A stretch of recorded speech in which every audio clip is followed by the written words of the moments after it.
Oh man, where's that button? It's over here somewhere, right? It's like this one over here, something like that, right? Hey there, friends. Good morning, good afternoon, good evening, whatever time it is in your part of the world. Greetings, my excellent friend. I'll get to this. I will. I'm used to this. I'm a professional. How you doing there, friends? My name is Jeff Fritz, and today is March 19th, 2026, and we're gonna write a little bit of code today. How you doing there? There we go. Look, we've got resubs coming in, and is Stream Elements. Oh no, I don't have Stream Elements on this scene. That's why it's not there. Let me come over to the chat room right over here. Big thanks for the resubs. Where was it? I saw Patty Boy with the resub, 11 months with us. Mythin with 54 months. Thank you so much. How you doing there, friends? Acid Vienna, welcome. How you doing there? In Austria, right there. We're broadcasting live on Twitch and YouTube and LinkedIn. That's a thing. We're on LinkedIn also. So hope you enjoy sticking around for a little bit. We're going to write some code. We're going to talk tech. There's some other things going on in the background. We've got a chat bot running that is going to cause mischief, is going to cause chaos. That's kind of... I built it to do a little bit of that. And then I let the language model take over and run a little bit and just kind of vibe coded, and nonsense happened. And you can see more about that in the Discord. You can see online. Make sure you check out the map. Some of these folks that are sharing their location, they know what they're doing. There's a map out here that you can see at map.csharpfritz.com. I'll drop that link into chat, and it should pop up and be available for everybody. It's right there. Click through, and you can see the map, some of the locations folks have been sharing. How was your week, friends? I spent the first part of the week in sunny Las Vegas, and had a fantastic time.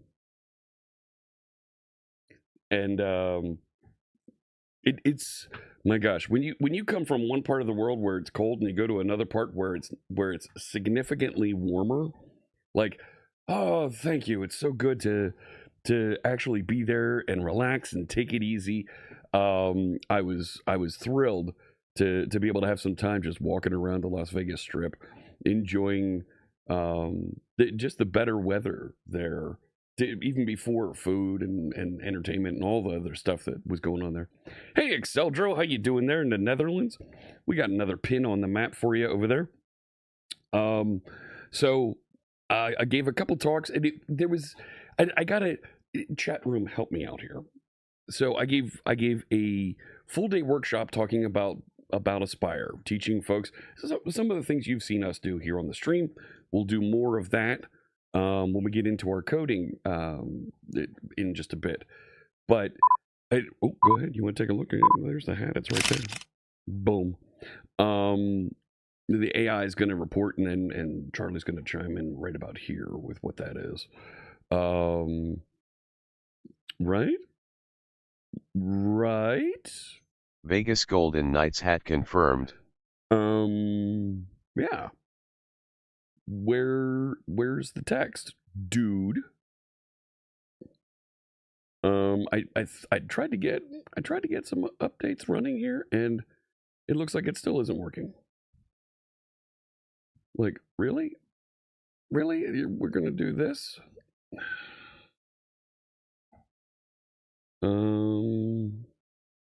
Page permissions.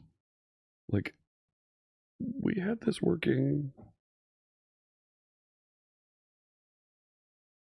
One second. What did we do here? And yeah, that one. Right? And yeah, that still doesn't work. New hat? No new hat. Nope. So,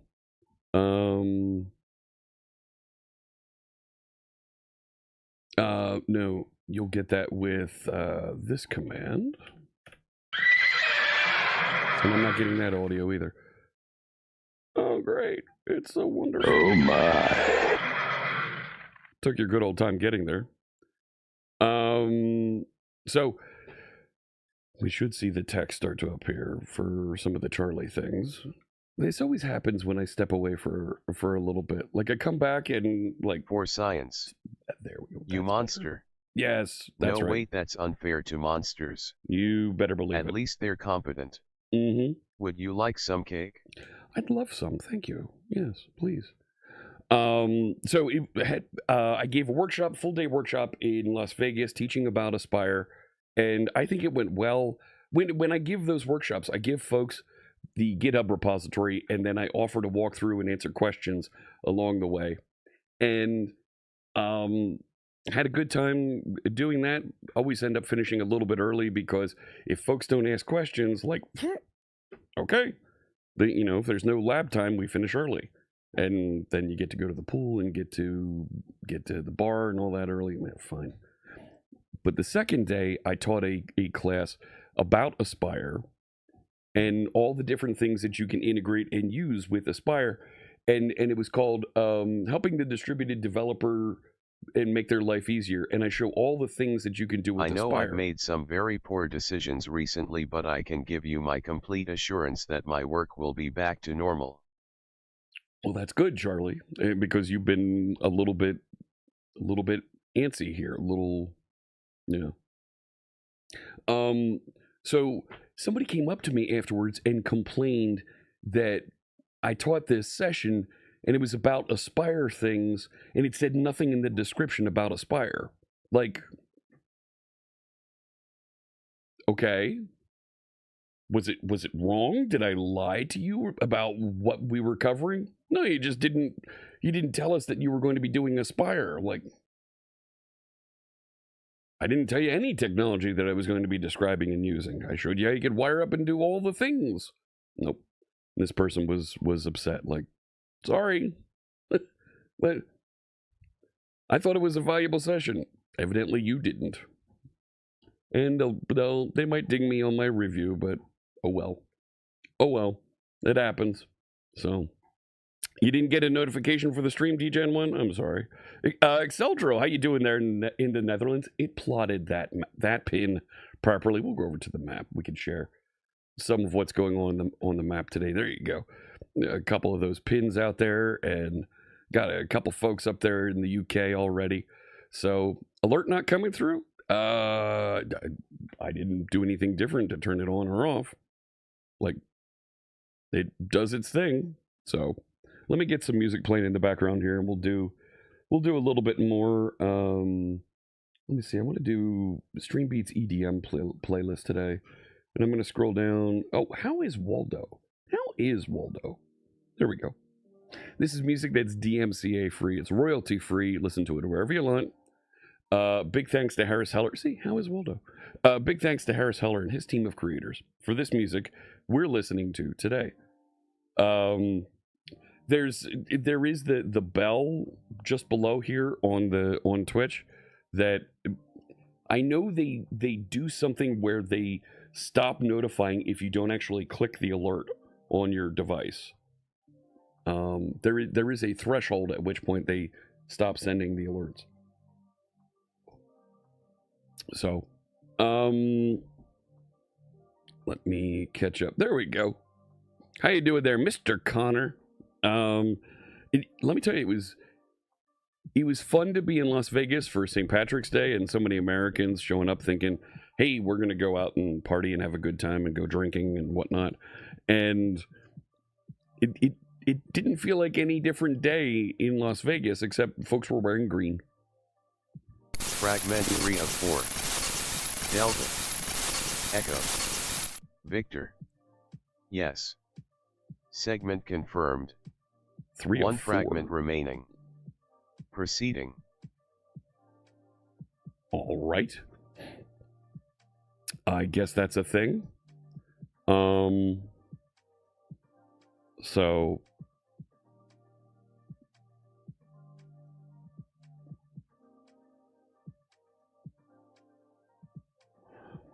stuff happens, I guess. Right? Continuing here. C Sharp Titan with a question there. Hey, look, I gave the bot a subscription. I did. Fritz gifted a tier 1 sub to Charlie Bottai. Hey, Lucy, how you doing there? Hello. Lucy just resubscribed for 25 months. 25 months. Thank you so much. Far too long. That's never a problem. Hope you're doing well. Hope things are going well for you in your part of the world. And we're, of course, tinkering with the map a little bit, having some fun with that. Let me go. There's a question there from C Sharp Titan. Let me go back over here. And there we go. Do I think AI will impact young coders' ability to think independently and solve problems using their own brains? I think there's two ways that we can look at this.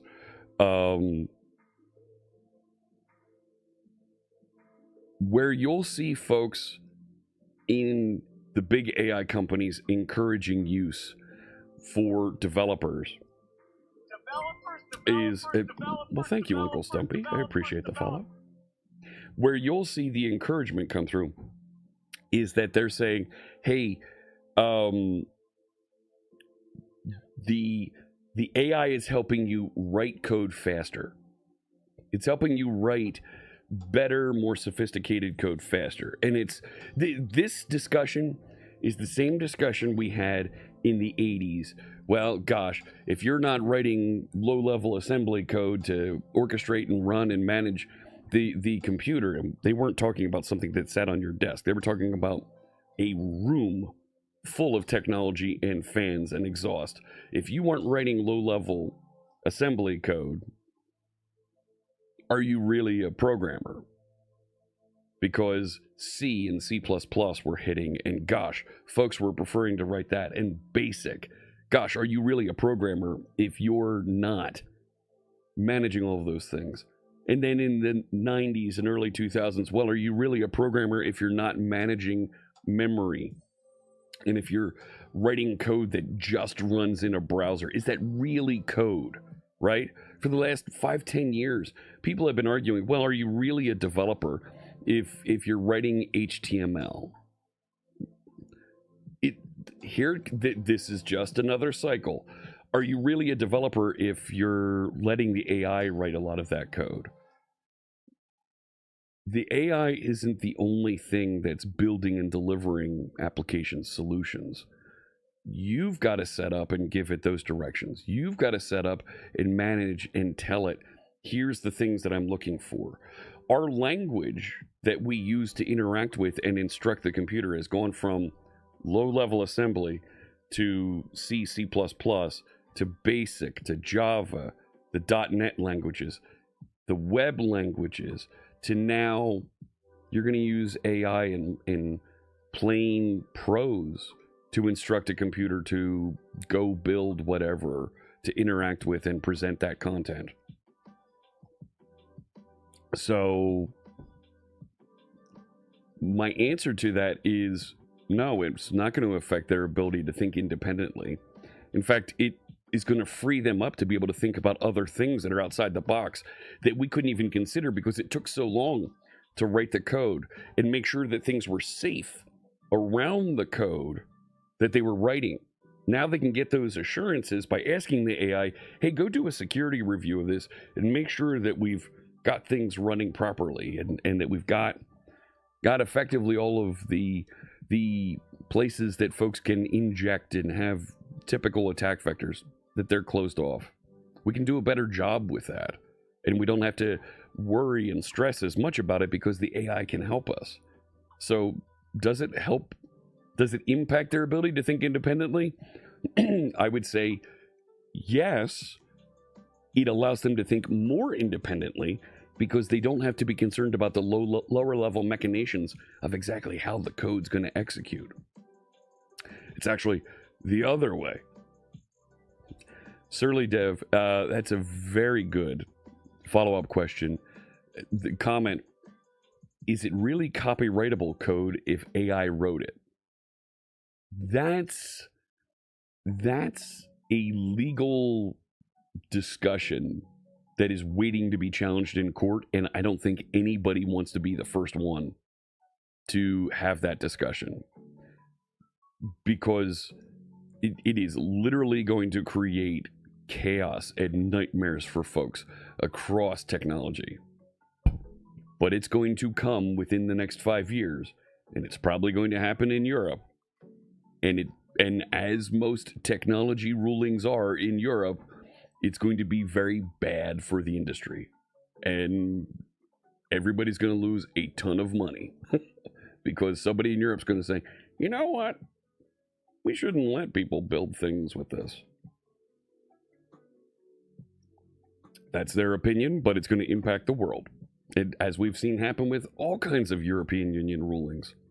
So nobody wants to test that, but as soon as somebody does, it's probably going to be bad for everybody. Whether they rule for or against, it's probably going to be bad for everybody. Lucy with a comment here. Assembly versus higher level languages was an interesting discussion. It was. Assembly has its uses for very fine-grained micro-optimization, but not for the whole app library ecosystem. See FFmpeg getting assembly-based micro-optimizations recently. Yes, right? There are places where it makes sense, and you can do this with Java, with C#, with other languages. You can reach down into lower level constructs and issue lower level instructions.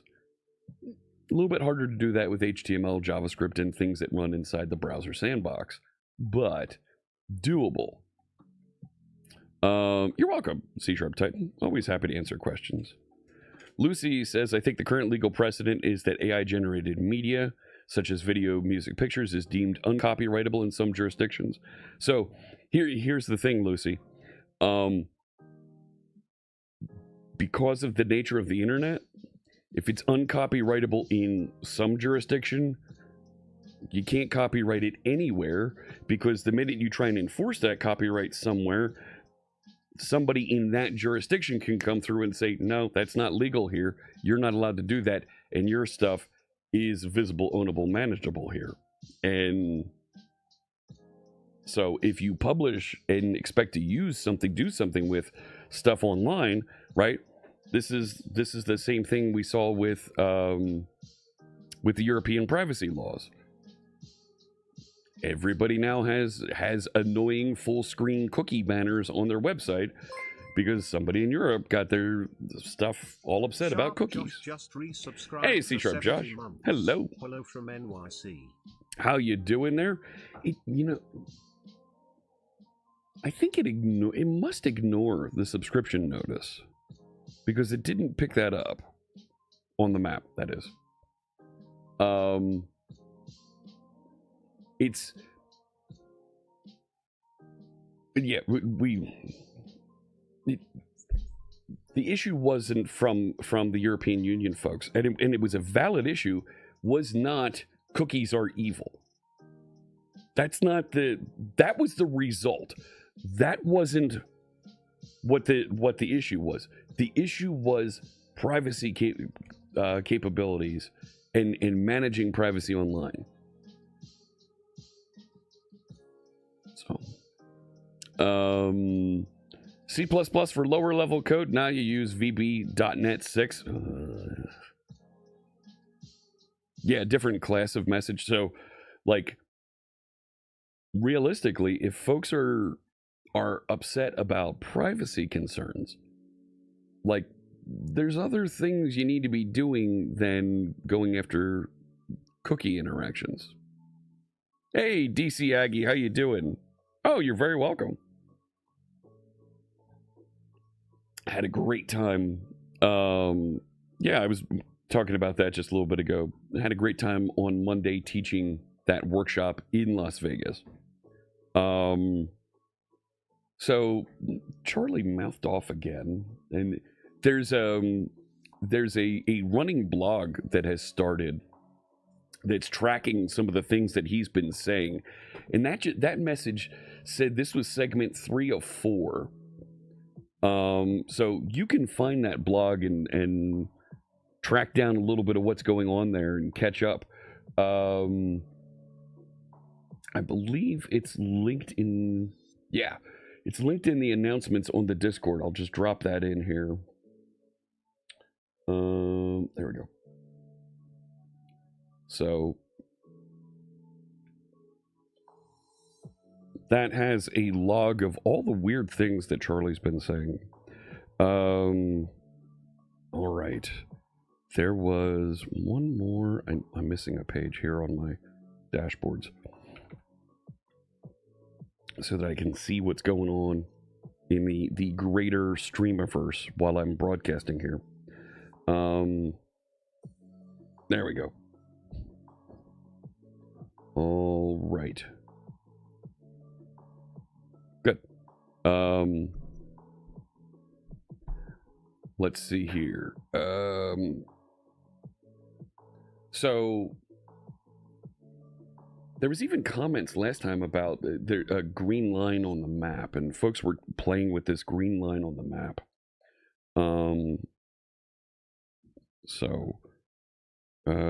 Okay, good.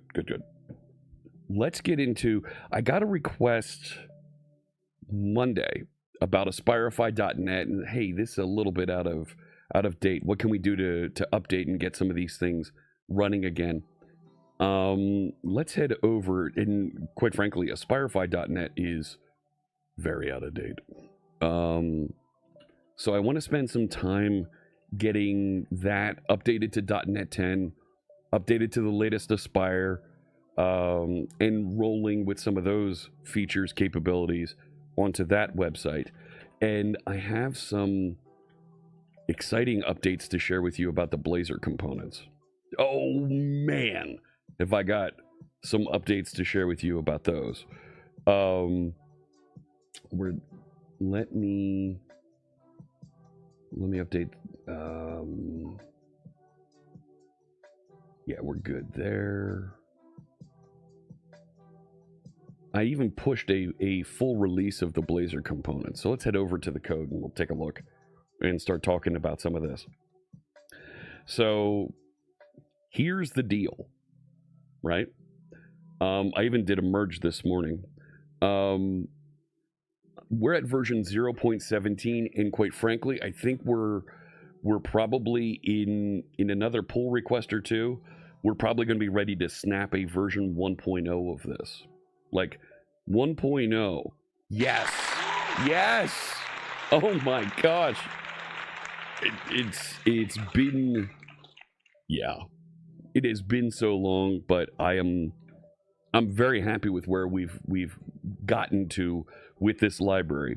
So to recap for folks who haven't seen, right, this is a collection of Blazor components that are drop-in replacements for the web forms controls of the same name. I should even change that, right? That are drop-in replacements for the ASP.NET web forms controls of the same name. Yeah. The library also includes some other shims and modules that make migrating to Blazor a smoother experience. A smooth experience. Yeah, there we go. Yeah, commit that.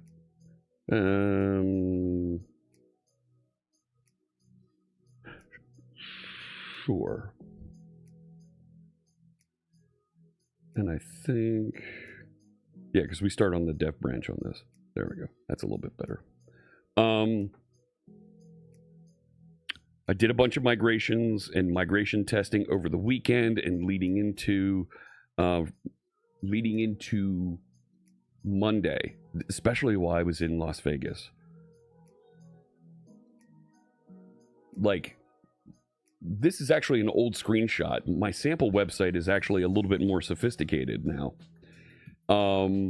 And there's things that we've added in order to make developing and working with some of these controls a lot easier. Somebody was asking about the Ajax libraries. Yeah. We have the old Ajax control toolkit. They're all now covered, right? But when we look at and we think about this more like, well, how much are they actually covered?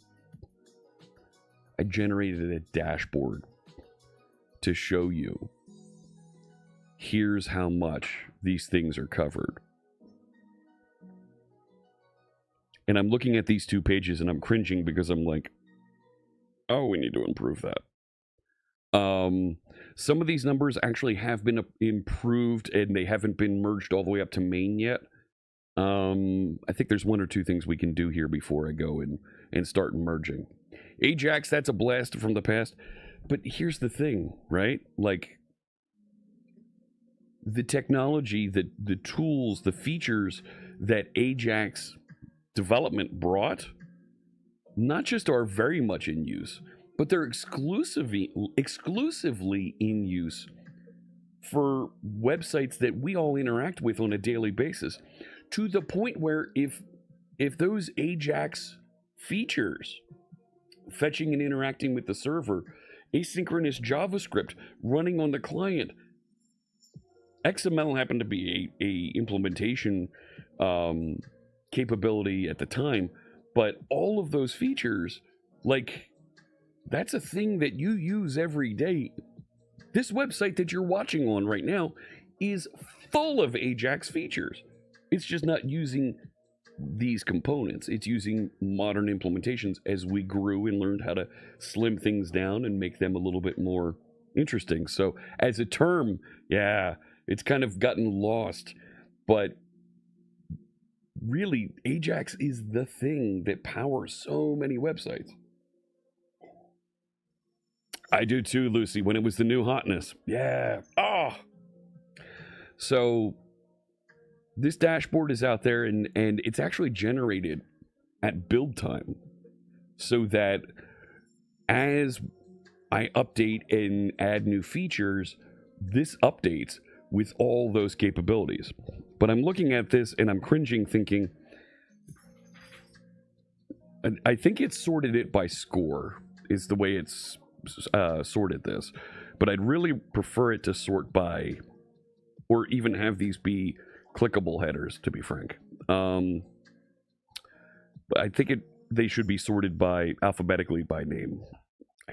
I don't know. Well, We could just do that. And sort by name. Like,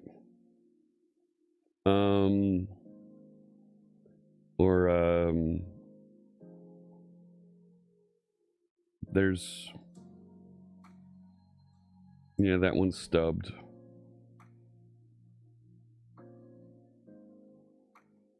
I don't think that's worth anything, the status filter anymore. The thing was invented within Internet Explorer via ActiveX control that got used? No. So there was a thing back in the day when everybody was using Internet Explorer. Literally, the internet was like 90% Internet Explorer, right? There was a thing called XML data islands where you could publish a block of XML that could then be loaded and transformed and used many, many different ways. XML HTTP request was one of the ways that folks were loading and transforming and pushing that around. The visitors are issuing commands. Yes. I am logging the inputs. Okay. No. I do not recognize the command structure. Responses are being generated. I am not the source of the responses. Understood. Who are you talking to?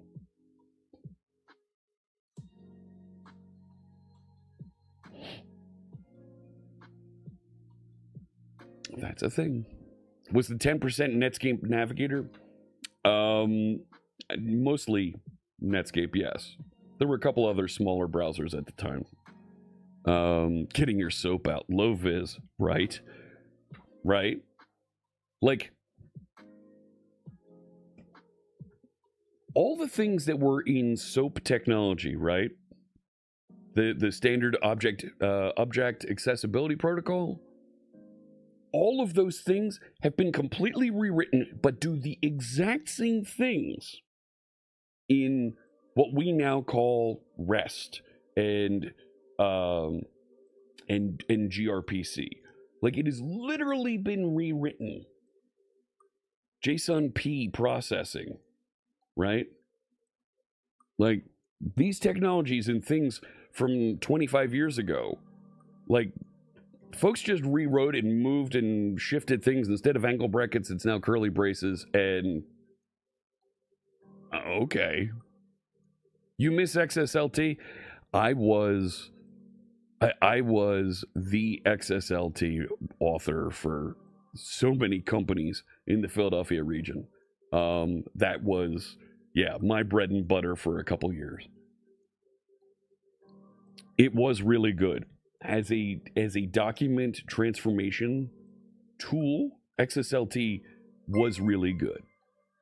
Hey, Chris Funk, thank you so much. Funk 21 just resubscribed for 57 months. Your old Kentucky home. Did it actually? Well, there it is. At your old Kentucky home. Who knew? Thank you so much for the resub. I appreciate that. So it's a state park. Oh, Billy.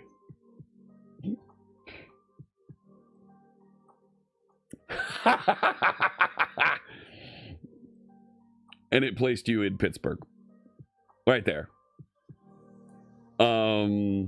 You recall having a front end to a subversion repository that used XSLT to generate views in the client. Oh, there you go. It's Litany and Leeds. How you doing there? And right, we still have, yeah, there's C# Titan in Australia. Okay. So I love having this visualization for what's going on with the components in the library so that folks can see, well, if I need support for X, Y, and Z. You're in Kentucky for a couple days? Nice. Gonna visit any places that make the brown liquor? The distilled spirits? S Remorse, hello to you. Now, is that New Jersey? Is that...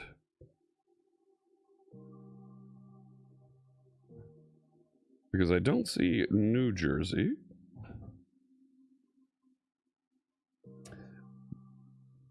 You're not there, but you spend a lot of time there. I don't think it placed Denmark.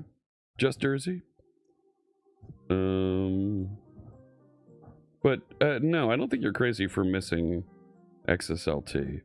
Let me just take a quick look here. We should get some more of those popping up.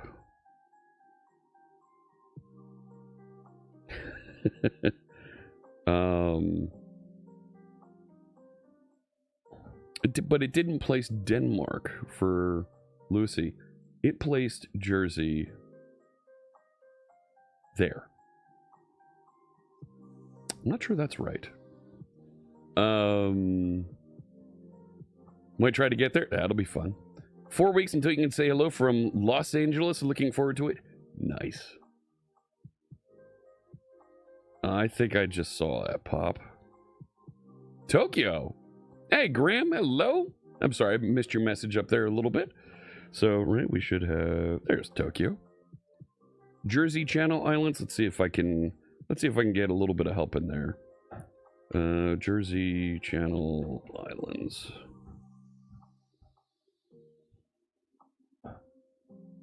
And push through that update. There we go. Now, where are they? Ah, there we go. All right. Man, Lucy, you are stumping it. Yeah. Right in there. There's that green line thing again. So, taking a peek around. No. Okay, good. Taking a look back over here, diving back into this. Oh, there. Okay, sure, DC Aggie. I know you're still in Las Vegas. You're trying to... Lucy is doing a number here. You typoed. Let's see if it gets that one. Not sure it will. It's not very good with non-ASCII characters.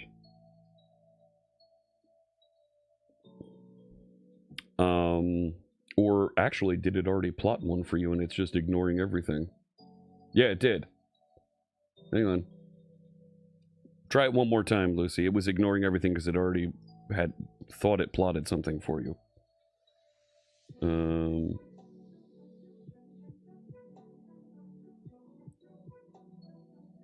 There we go. My American Airlines adventure. Well, here's the thing. All right, there you go. So here's the thing, Chris. I'll come back over here. I didn't have a problem with the airline flying out of Philadelphia and flying out of Las Vegas, full flights. So, unfortunately, I've put a little bit of weight back on. And on the flight back from Las Vegas, the gentleman who was sitting next to me in the middle seat, because I had the window, guy in the middle seat was a little bit bigger than me, and we were like cramped in there. Oh, that was not a comfortable 5-hour flight home, let me tell you. Air travel with wheelchairs? Oh, it is. I have seen that, and I have family members who have experienced that, yes. Where my problem that I had was in Philadelphia. Last week they closed one of the security checkpoints because there's this government shutdown for Department of Homeland Security. Whatever, fine. So they've been closing and making less and less TSA services available. So they closed the Terminal C security checkpoint last week. Fine. So I went and came in at a different checkpoint. My flight happened to be going out of C terminal, so I went in at another terminal and came back around, because once you get past security, you can go freely between the various terminals. Well, over Monday, or it was either Monday or Tuesday, Philadelphia Airport decided to close security checkpoints at Terminal F and Terminal A West. So now 3 of the 7 checkpoints are closed. Okay, fine. I'm arriving. I'm not going through a security checkpoint. So I arrive and I go to walk through C terminal because that's where I landed, at C terminal, and I go to walk through to get to baggage claim and all that and the vehicle pickup. They closed the exit next to the security checkpoint. So not only can you not go through the security checkpoint coming in, but you can't walk past it and exit. The doors are locked. Like,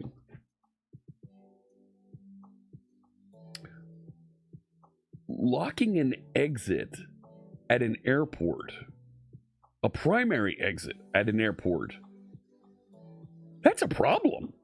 That's like a fire code issue. And like, nobody was going to do anything about it. I complained to the safety officers, like, if folks can't get out there, what happens if there's a fire in C terminal and in the restaurants and things that are all right around there? Sorry, union says it needs to be locked. Like, wow, okay. So you're on a 7:30 flight to SDF. SDF, what airport is SDF? Kept getting pushed, jumped to the 8:55. It took a maintenance delay to get to Louisville by 1 a.m. Ooh.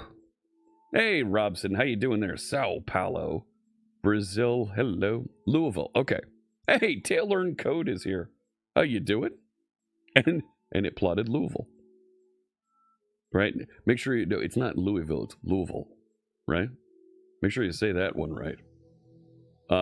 So that we've got an entry for Louisville on the map.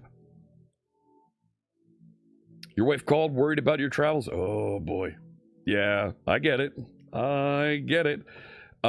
Honestly, departing out of Las Vegas was not a problem. Was easy. It might be landing on the other side and getting out of wherever. So I really need to add the tour feature to the public map, don't I? We'll get there. That's not what I want to work on today. So I was showing Blazor components. I have updates. Like, I can run this locally because I have the things. Come here. This one. Yep, Aspireify, and over here. Yes. So, let's split it vertically. Why not this time? And I'm going to go to my Blazor components. Zoom out just a smidge. Yeah, and I can run these here. Let me go into the samples after Blazor server side. And we'll be able to see this. And it actually will rebuild and show that content live on the website. It will. It'll open. It's building here.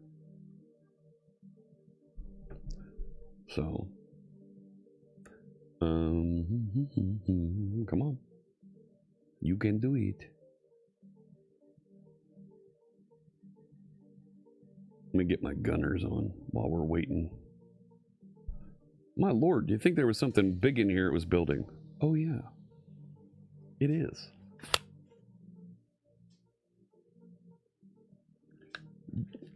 All right, that looks like it should be running. Go ahead and open that joint up. There we go. So, yeah, I want Ajax to be collapsed up first. Even though alphabetically it is first, it's not one that a lot of folks use.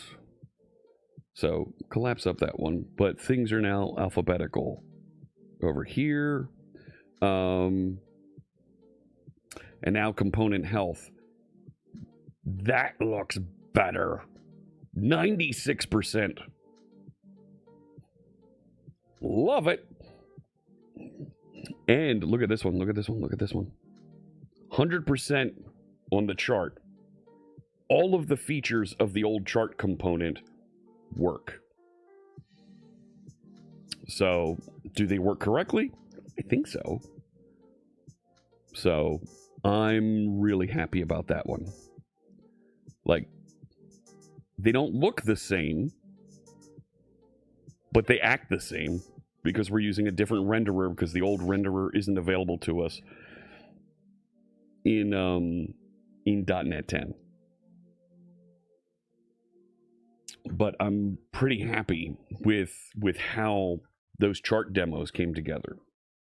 And knowing and seeing just how many here now look complete. Like, clearly there's a couple samples, there's some docs we're missing. Like, some of these I think are kind of okay that we're missing, you know? Like, but validators like that, yeah, we should probably do something with. And we're missing some things on the tree view and the sitemap path. That number looks weird. So I think there's some more we can tune and do there, but for the most part, this is really good. So here's what I want to do for an initial task we're going to kick off in the background. Right?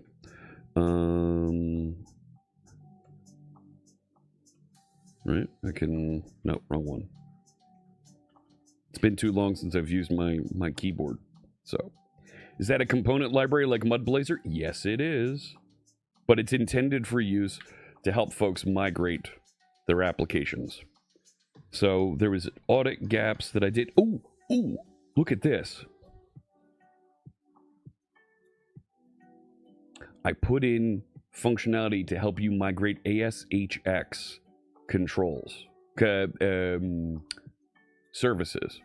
Fritz Blazer. Nah, not quite. Nah, not quite.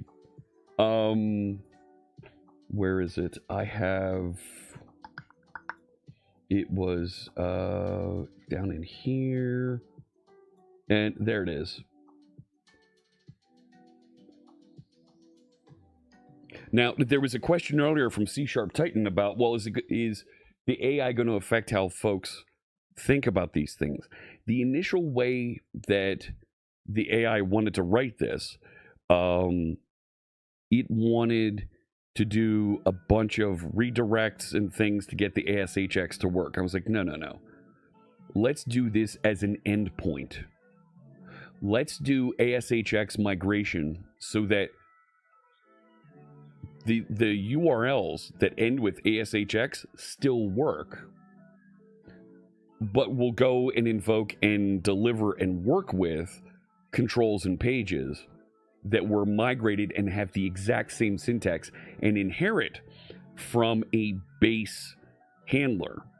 I am using my own CSS styles, yes.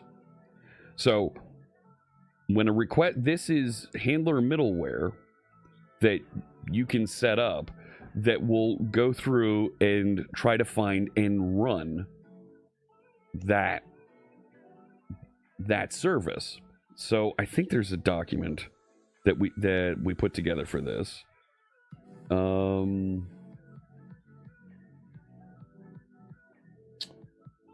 No, it's not published out to there yet. There is a document and there's a base object for it.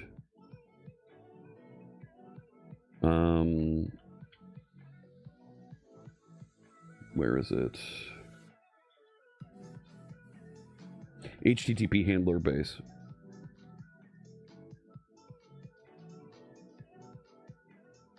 So there's the tests for it. The idea is you still have the same syntax that was in the interface, right? And when you implement and use this, it will pass through a handler context. It's a slightly different context. So you just change one or two things and it'll come through and work. Now, I have to do some further testing on this, some integration testing, migration testing. But the idea is in my humble opinion, is sound.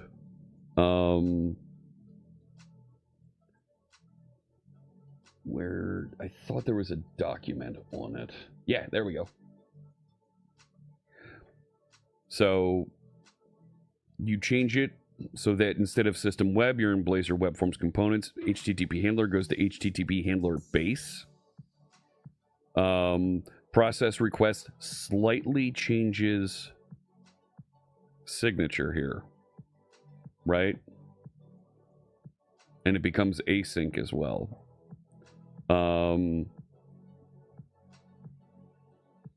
Actually, this is out. Oh no, there it is. So you don't need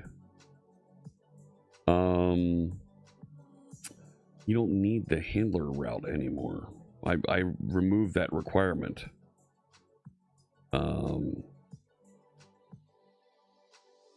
One second here. There we go. So you don't need that, because what I did was I made it real easy for you to say map handler, and it connects up and just does the thing. So I'm setting up this handler. Here's the address that it's listening on, and you can actually put several addresses that it's listening on, and it will just map. You can even set up authorization and other capabilities, and chain middleware if you wanted. So, so if it went from this HTTP handler, process request, and so forth. Yeah, I thought we could remove that. Let's have it do a check on that.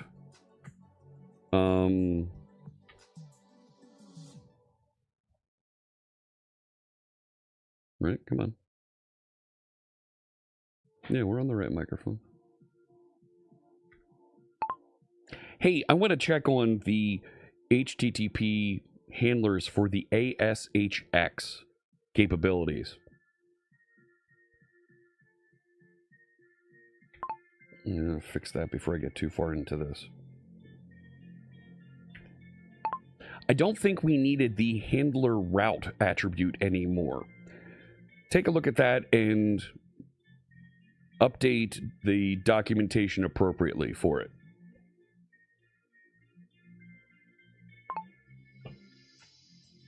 What did you bring me? Thank you. You're a good boy. Drop it. What do you have?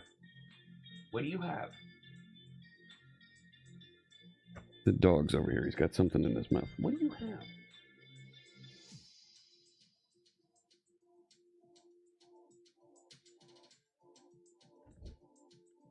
Anyways. Oh, we like to think he's a good boy. Let me go see what he's up to here. 1 second. Doggo cam went? No, hang on.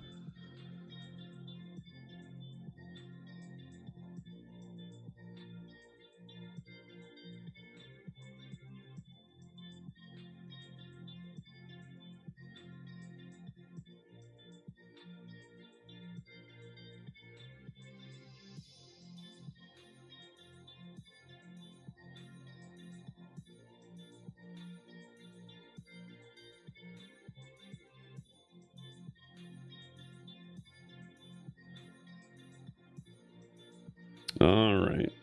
He just had a piece of string from his platform that he sits on in the bathroom next to me. Hey, Haliatus Vucifer. Hello, hello. From London, there we go. We got another pin in the UK for all our friends out there. 19 folks on the map today. Thank you so much. Really appreciate it every time we get more folks dropping in on the map. And of course, down here is Robson Previato tuning in from Brazil and C Sharp Titan over there. So, got to figure out a way to get more folks, especially down there in South America. But I get it. It's primarily Spanish speaking, and I'm not in Spanish or Portuguese. So,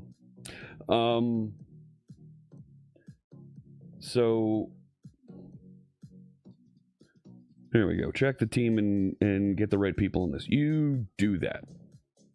While it's doing that, and we're taking a look and we're going to iterate on that ASHX feature, we've got to do some updates to Aspireify. Like, I haven't touched this project in a while. He's sneaking into the room here. I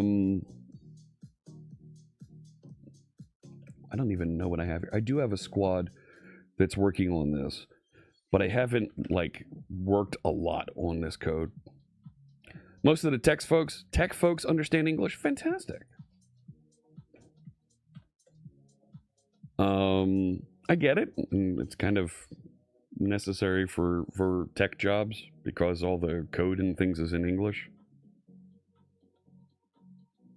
I get it.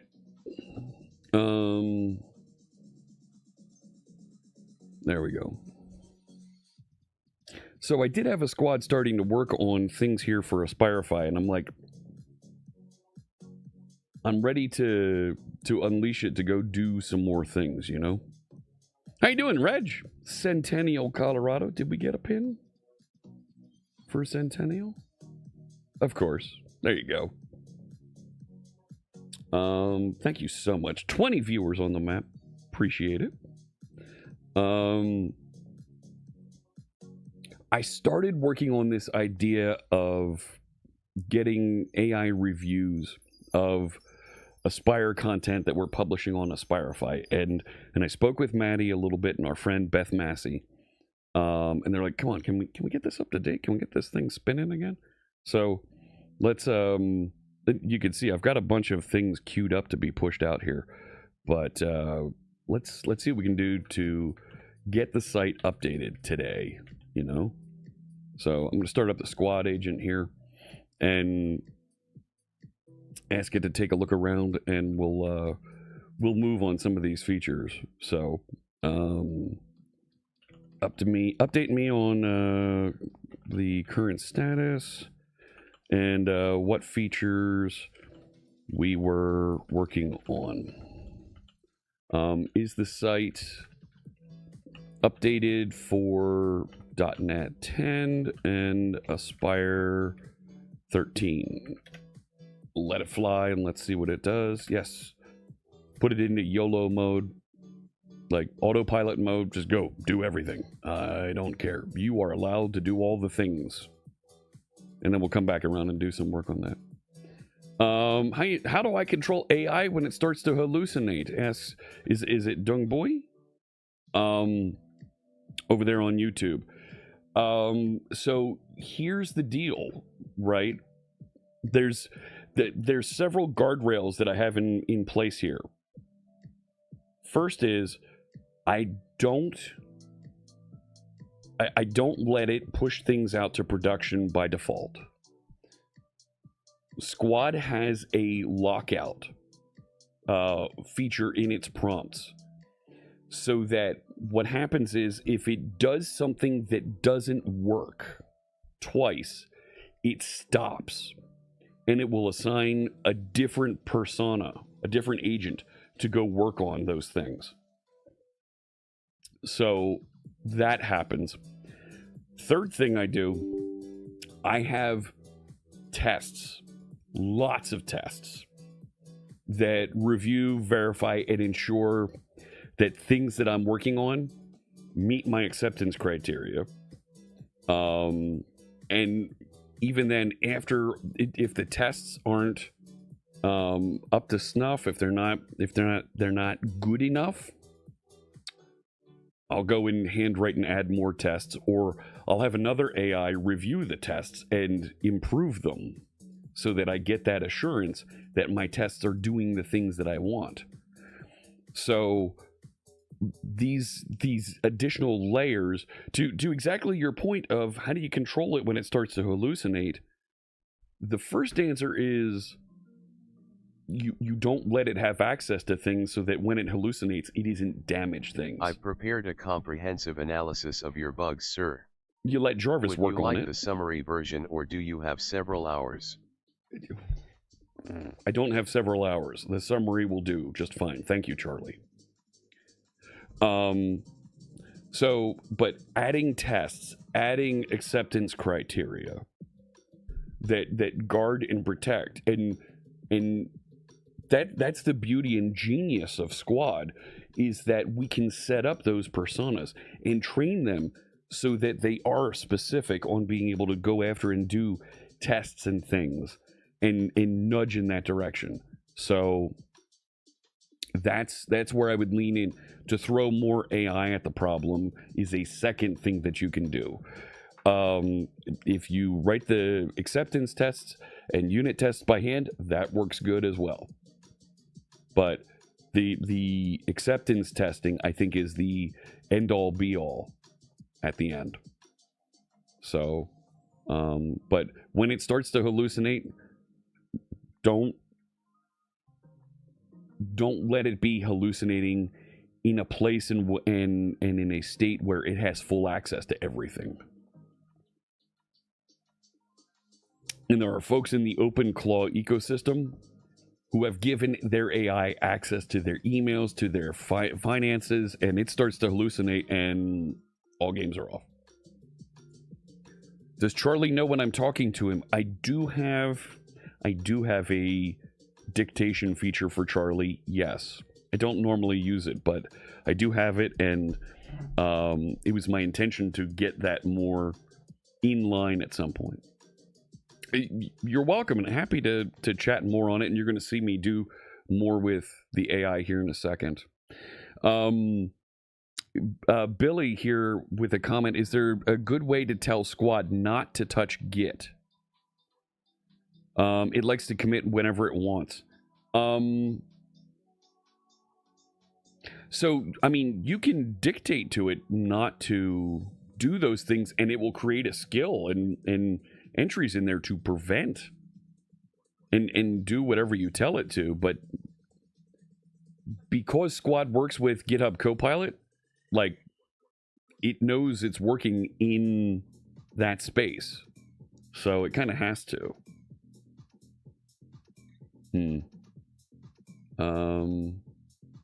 The Amazon developers did do the YOLO mode, and they did it in production, and oops.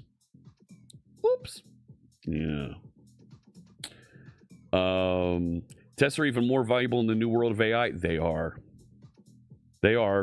So the to be clear, the tests for the web controls, for the Blazor controls, they're mostly generated at this point.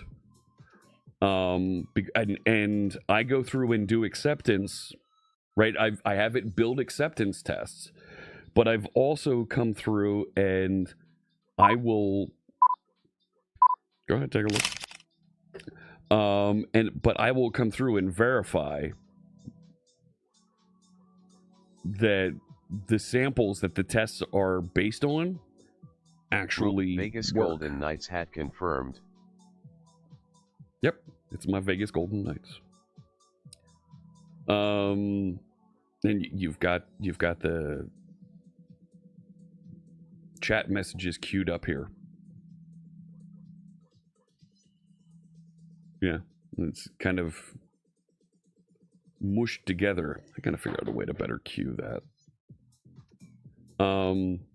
Right, like it actually goes through, and for the acceptance test for these, it actually does all the things you just saw me do here. Like, it actually, the scripts do the paging on these. So,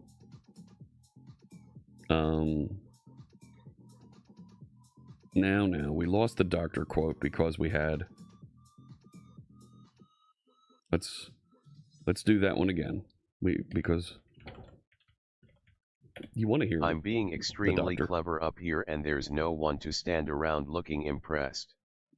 Also, your code needs work. Hey!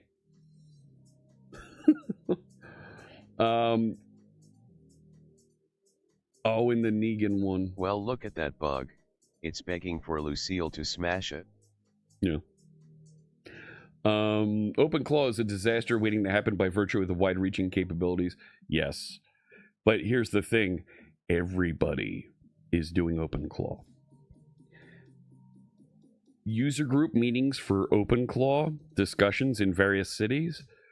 Like, you might have had 50 people show up to a .NET user group. Even at the height of .NET, maybe 100 people. There's 1,000 people turning up at user group meetings to talk about OpenClaw. Like, that's a thing now. Code with Sean. Just resubscribed for 69 months. Woot woot. Woot woot indeed. How you doing, my friend? Hello. So, like, OpenClaw has its security and privacy permission issues.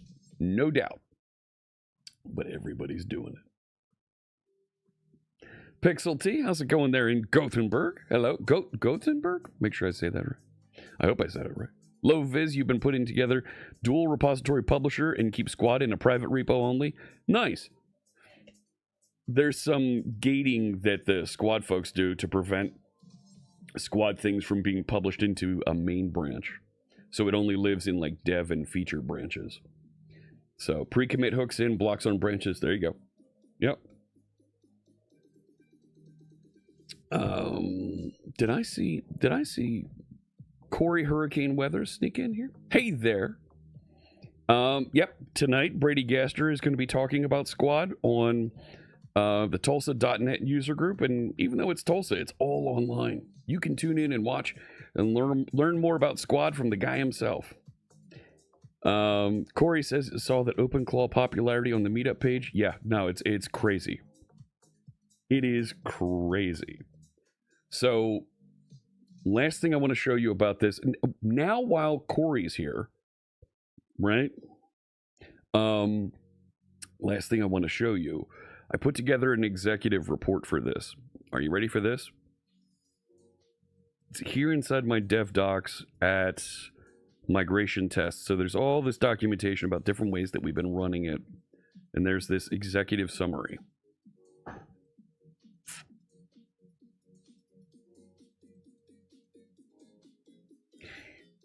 You can migrate the ASPX and ASCX, the user interface parts of web forms, in less than 2 seconds.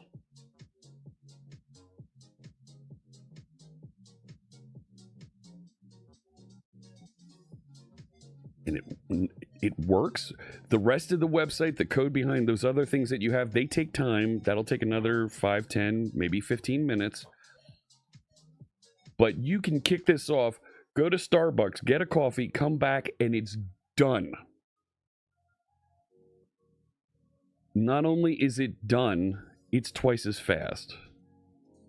And it looks the same. Pixel perfect, the same. There's a margin up here, but otherwise, pixel perfect migration. Okay. I've got scripts, I've got skills, and I've got new skills and new scripts that I'm rolling out that I'm adding to this that are going to improve performance because they actually take advantage of things like async processing that web forms could never do. Some of the new language features, that's all there and waiting to be done. Oh, Code with Sean is trying to have some fun and place a pin in Wales. Did we get? Yep. We did. Well done, sir. You spelled it correctly. Anytime you have a city name that has more than 2 Y's in it, what is that? Like, that's a thing. Our boys in Wrexham lost again this week. That's 2 defeats in a row for them. Not good. Not good. Copy paste. Well, that does help. That does help. All right. So we talked about the web forms components. We kicked off. We'll come back to that in a second. We're adding. There already is a feature that I rolled out over the weekend to add support for ASHX HTTP handlers. That was right. We have minimal APIs now. Back in the old day, it was ASHX handlers. Surly dev jumping over to YouTube for the extra request to be able to pass through. Yeah, there you go. Wait, well done. Now, let's see if you can get the trifecta and go over to LinkedIn. Fooled you, it doesn't listen to LinkedIn. I'm working on getting Charlie to pull the LinkedIn feed, but I'm not quite there yet. Yes, of course it's... nope, I don't broadcast on Facebook. The good news is I've identified the problem. Oh, good. Bad news. Yeah? It's everything. All of it. Thanks. What's that? Yeah, you go check that out there, Sean. You go see what's there. Chuck Beasley trying to get Skull Island. A request was received from an external source. No. Oh, this is suicide. Your code has more dependencies than the Death Star has stormtroopers. No, hang on. That interrupted. There's a message there. Not a visitor request. The origin is internal to an address I do not recognize. The request was not fulfilled. Okay. So... And I thought I removed that quote from C-3PO. See, McNett. See, the glitch is you out there are doing that. Right? And I don't know how you're getting Charlie to say some of these things, but that's a thing. So, yeah, Corey, you're innocent? Yeah, innocent as the day is long. Yeah, they were saying something about the green line and being able to draw lines with it or something. And then there was a thing earlier today where Charlie was doing more NATO alphabet letters earlier in the stream. You can rewind and go find it. It was up in the corner there.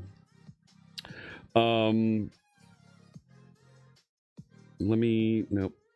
That's my console. There we go. What do we have here? Neither handler route nor Blazor web forms handlers exist. That's right. The design pivoted to minimal API, and we need to update the docs. So it's updating the documentation now. So, good. And making sure that the docs update. Right. Like, because I've put in such strong definitions of how to build and work with the content here, and we've built skills into the Blazor web forms components, you can see it pushes and knows how to deliver with good assurance what's going on. Hey, Anani, how you doing there? 1221. Vaughan, Canada. We gotta get a Canadian pin in the map there. Hello. Yeah, somebody was saying you can kind of play with a thing here. I don't know what that does. So Eddie Dre, hello to you. How's it going there, Eddie? And I was sharing, there's a link over there in Discord that goes to that goes to some of the other comments that Charlie's been making and shows what's been going on. Sharer, hello, another Las Vegas pin. I got to meet Sharer in person. In person. Who knew? That was great to connect. And if those of you, if you're watching and you've figured out something here, please feel free to talk about it in chat today. And talk about what's been going on with Charlie and some of that stuff in the background. Please, I absolutely encourage that at this point. Because I think I think there's some things there that some viewers might find interesting, and try and debug. Ocular Malice was here the other day and was very upset about seeing this weird rendering of a green line on the map. Like, we got to fix that. Can you give me the source code so that I can go and give you a pull request? Like, I don't think I don't think it's what you think it is.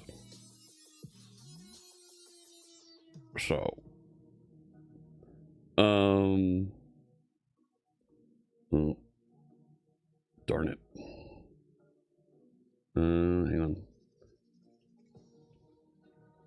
I gotta take care of one thing here real quick. It is Leaflet. Yes. You're meeting Thin Dawn in person next week? He's good people. You got good people you're going to be connecting there next week. Absolutely. So, 1 second while I have to take care of one thing real quick that's misbehaving over here. Always things misbehaving while I'm on stream. You know what I mean?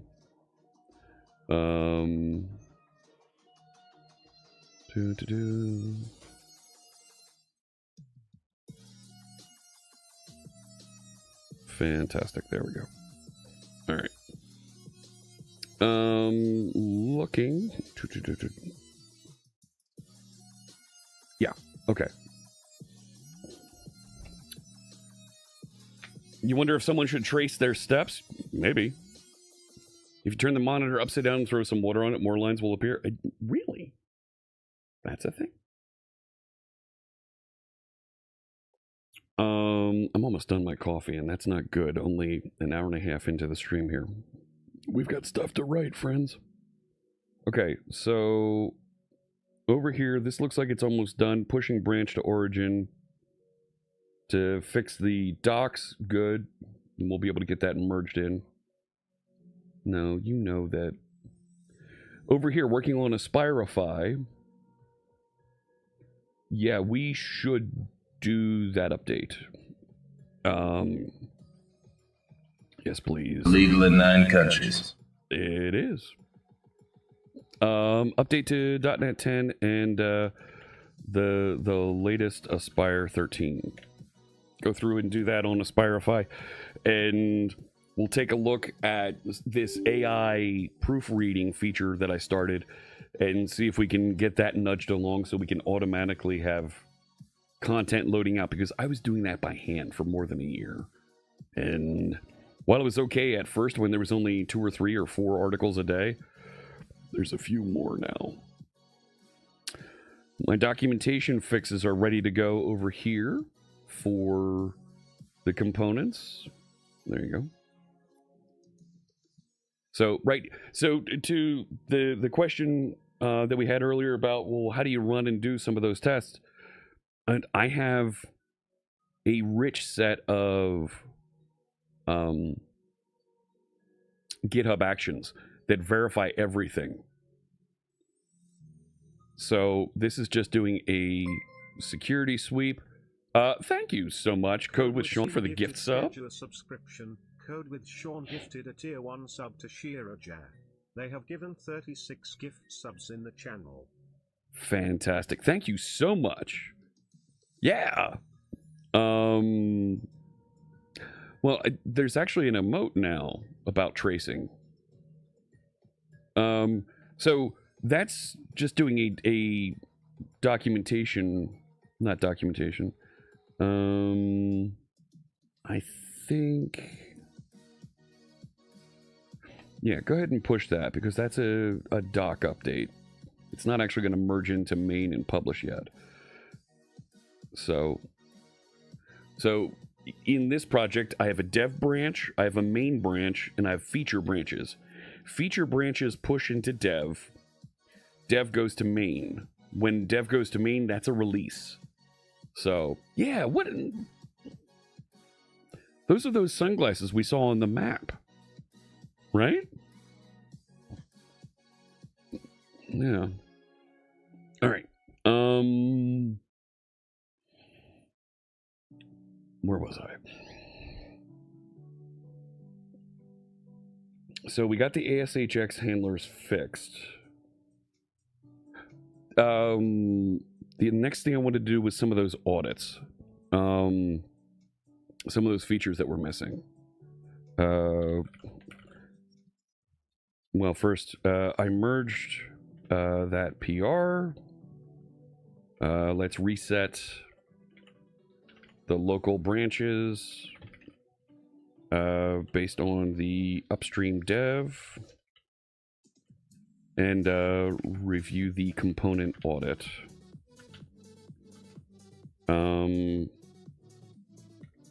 Suggest some other features that we should consider working on.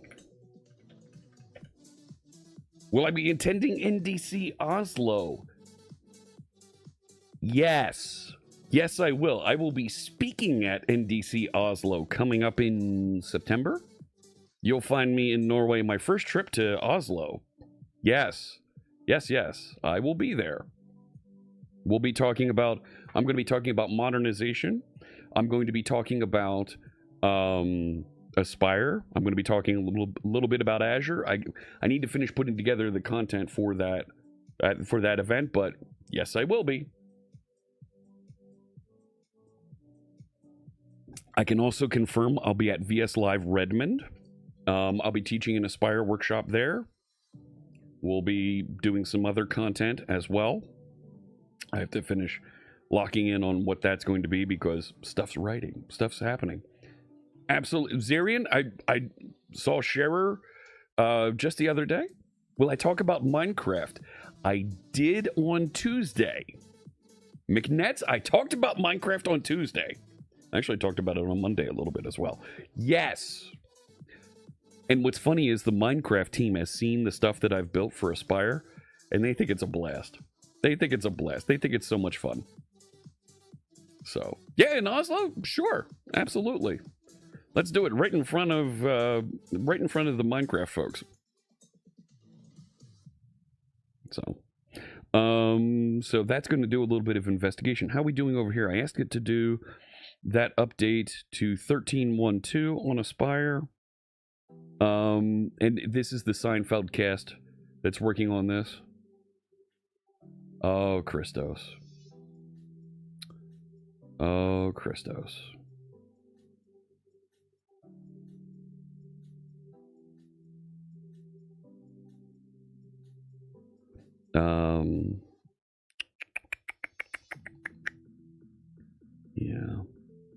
Yeah. Thank you. You got there just before I could.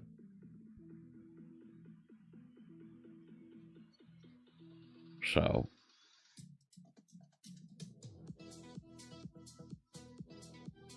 Appreciate it.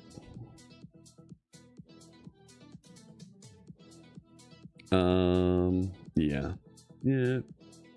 So nice, like the creeper emote. Very well done. Right. So I have the Seinfeld crew working on Aspireify. So that's a thing. So hey, yo from Winter, how are you? Welcome. And it's gonna upgrade to .NET 10. Oh, have you seen this? I didn't bring them in, but check this out. Did you know? If we go GitHub.com .NET skills, there are skills the .NET 10 team, the .NET team uses, that are available in here. Check this out. You can download and use these when working with .NET projects. So they actually have an upgrade set of skills in here. So to help you upgrade through each of these versions. So I could have come through and referenced and grabbed. Here's a skill that will help you do that migration and some of the things to be aware of and do as you upgrade. So that's kind of cool. Yeah. So, I mean, gosh, Code with Sean and folks, we're really pushing on folks tinkering with that. Oh, looks like some folks found some things. Look at that.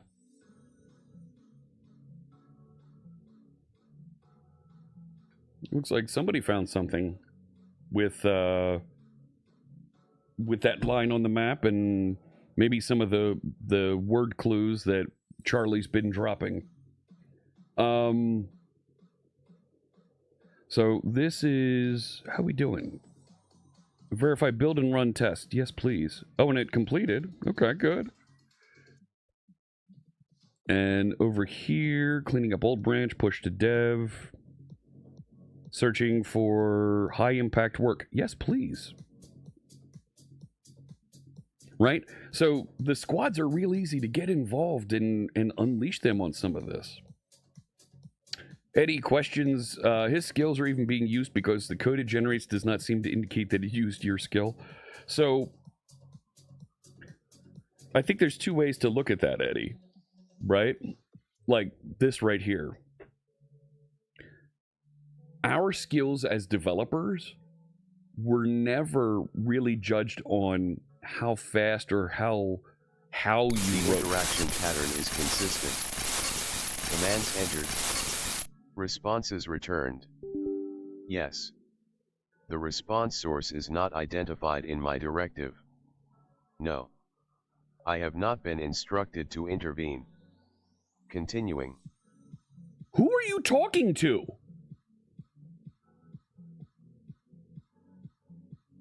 That's not okay.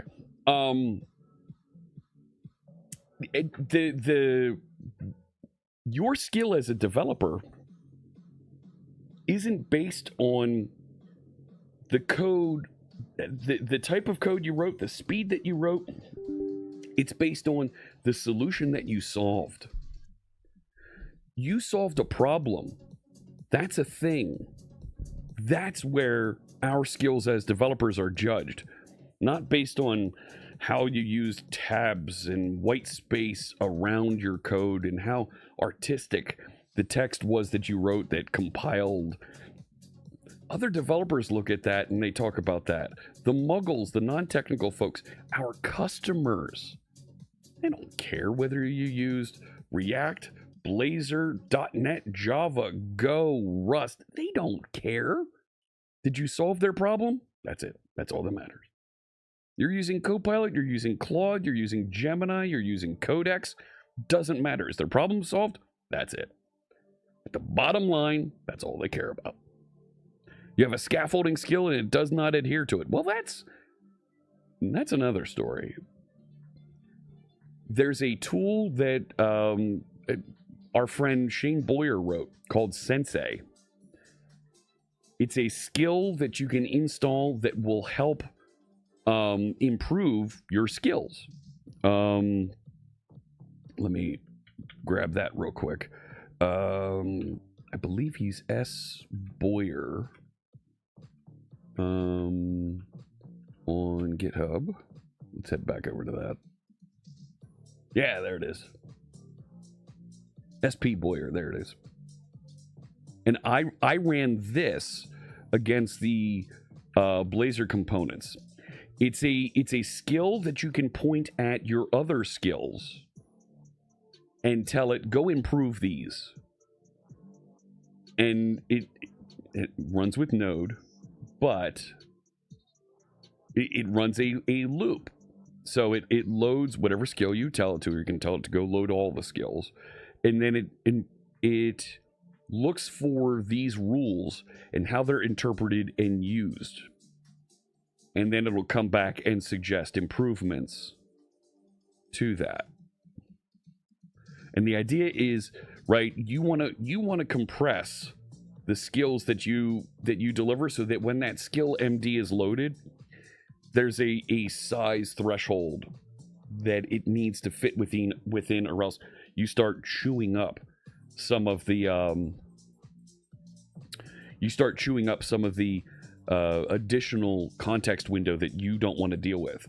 So it'll even suggest move content out into secondary documents so that when it needs to do something, it goes and loads that extra information for processing. Or, hey, let's segment a skill. Let's break this up so that it's 2 skills, 3 skills, because it's clearly too big. Or the text that you're using to direct it is not descriptive enough. Like, there's a thing up here about, the use for and do not use for triggers, making sure that those load up properly, and it's very clear how the AI picks up. And to your scenario, Eddie, not just knows how to pick it up, but when and how to use it. And I think the when is the piece that, without seeing any code, it sounds like the when is the piece that you're having a challenge with there. So, okay. Taking a peek around here.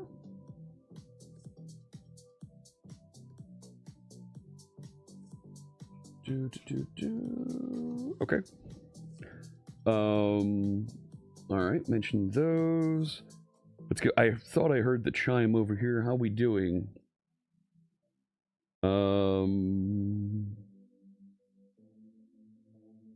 What? This is it thinking. I'm not going to go through and read what it's thinking. Like, that's your thing. Creating docs for view content placeholder. Those were missing. Radio button and naming container sample pages. Okay. Over here, how we doing on .NET 10 and Aspire updates? Upgrade complete. Upgraded all 10 projects. Fixed 3 breaking changes.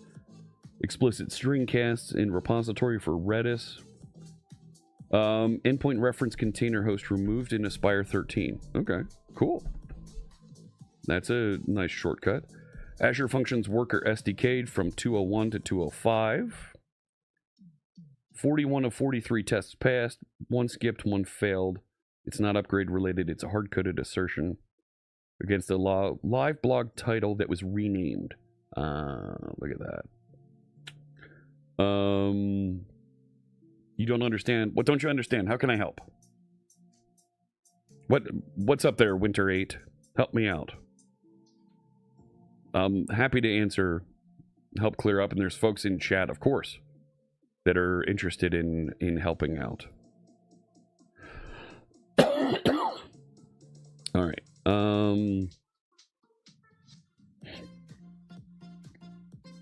Committing, upgrading.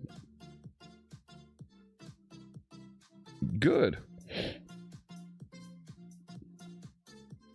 All right.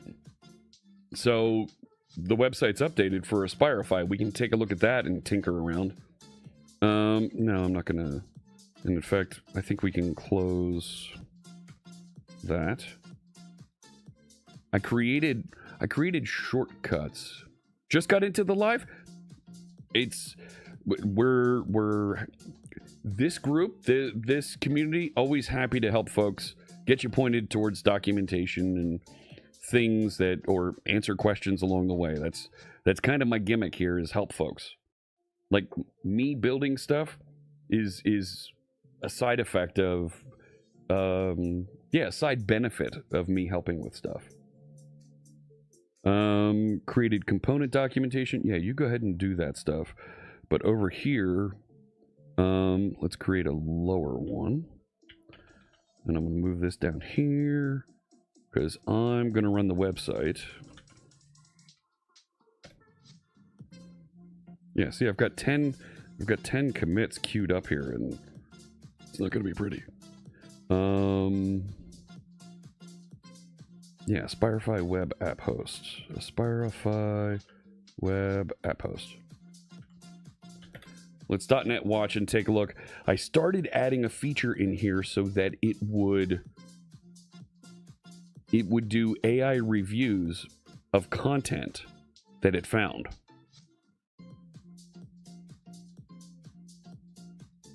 Let's take a look at the state of that and see if we can tune, tweak, improve that a little bit. So,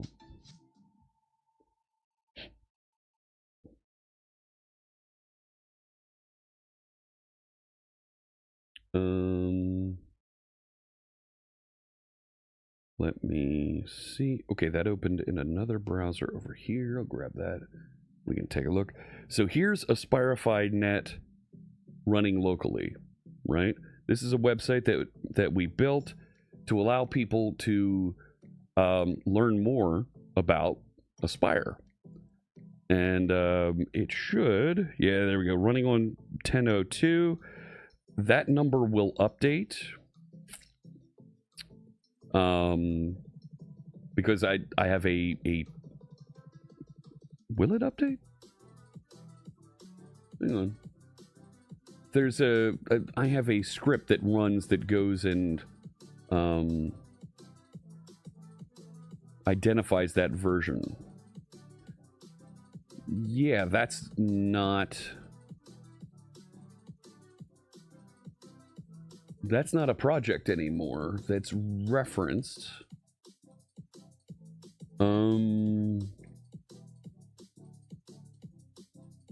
Well, hang on. That is my project. It's going to reach down into it, and it's going to look for aspire.hosting. Let's make sure we got this right. You know what I mean? This one. Oh, I'm in Solution Explorer.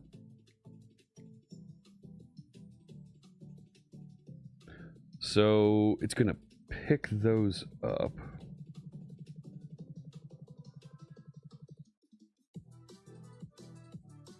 Aspire version. Yeah, look at that. It even updated that. All right, so it'll probably pick up 13. So that should work. Should.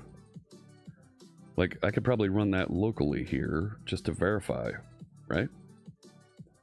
Aspireify build tasks. Yeah, let's try that. Yeah. Aspireify build, and this is just to generate a number. Works on your machine. Oh, terrific, Billy. Thank you. I don't know what he's talking about. So it's going to push that number into the Aspire version file.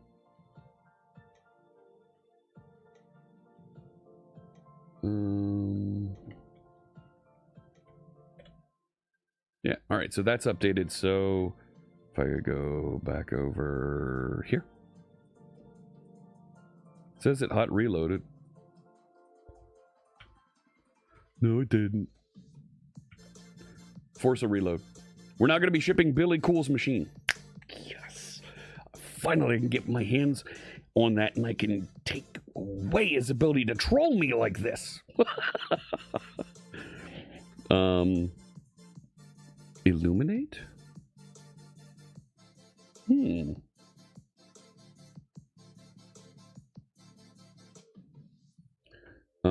Okay, so how are we doing now?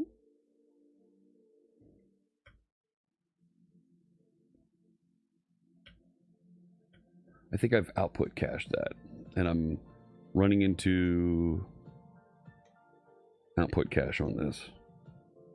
So I can clear out the output cache. See? Output cache.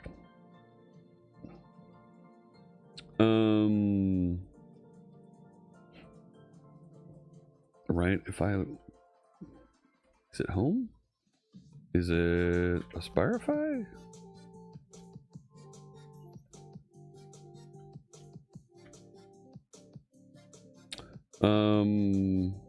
No. So where's it getting that number?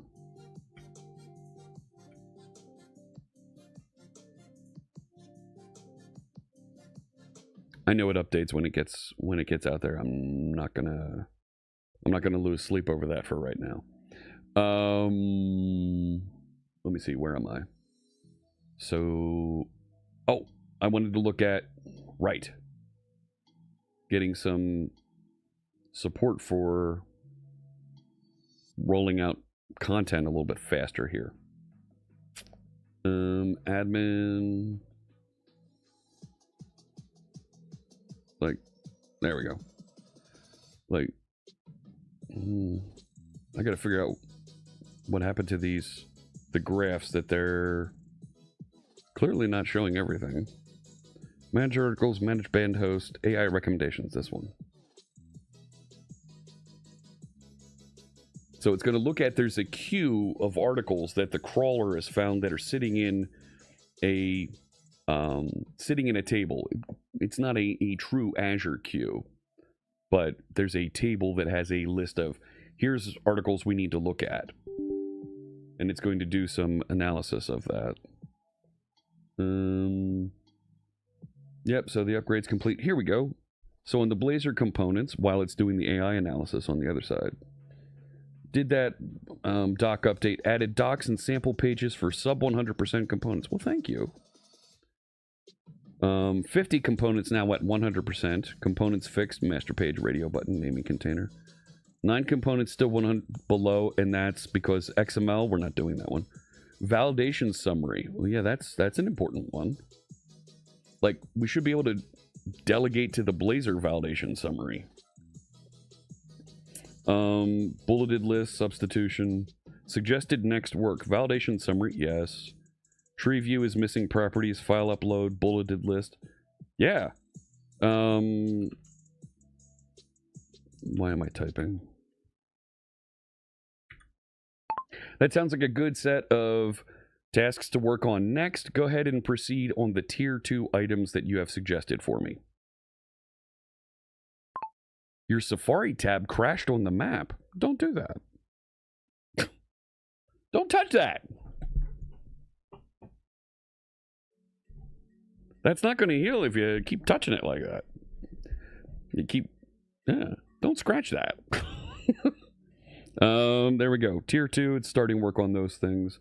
And away we go. Back over here. Look at this. And it's doing something. I don't know. I've got 9+ errors happening. AI analysis failed for article. Rate limit 10 per 0 seconds.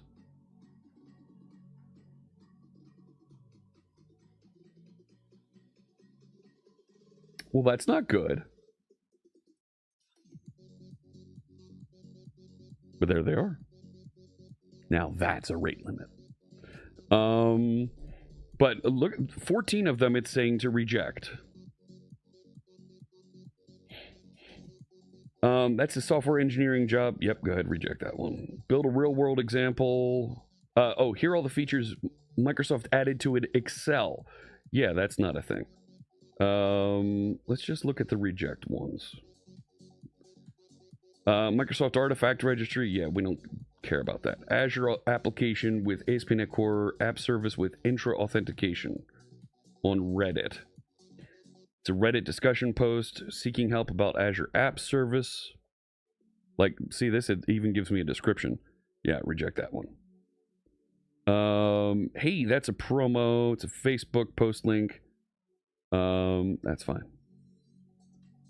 Aspire Vietnam address. Spam domain. Fine, goodbye. It's a job listing. Nope. So I think we can tell it automatically reject job listings. Software comparison, but the content could not be fetched. SourceForge is not known for high quality technical articles. Let's take a look. Well, there's your first problem right there. So, yep. Facebook post, reject. Short YouTube video promoting a tutorial link. Can't even get there. .NET Aspire app host configuration as a GitHub gist. Yeah, that's fine. ASP.NET community stand-up. Answer overflow. At Vercel. And it was deleted, that's why. It's a generic curated list. No information about Aspire. Fine. EF core patterns. Yeah. Okay. Let's go over, look at the published content it suggests.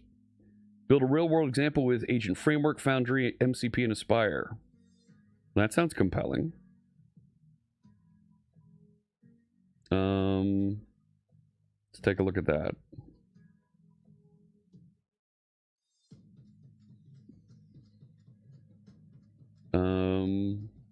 Is that the right publish date? March 9? March 9.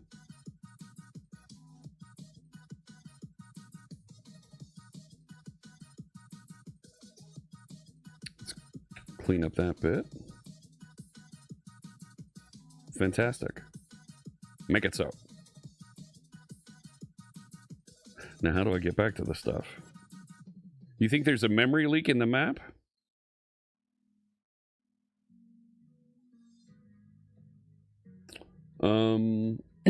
I thought I just accepted and published that. Power Up with .NET. Article highlights a 3-part called Power Up with .NET. Really? Nope.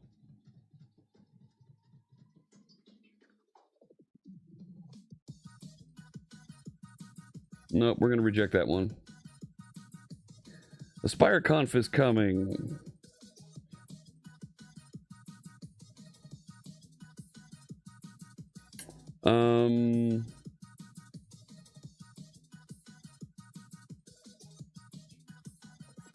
I'm not going to accept that one because I'm sure there's somewhere else that has a better. Simplifying cloud native development from December 3rd. Yeah. All right.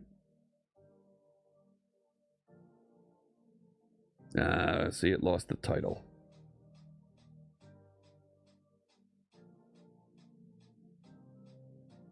Like, right now I'm just, hey, let's get content back out here.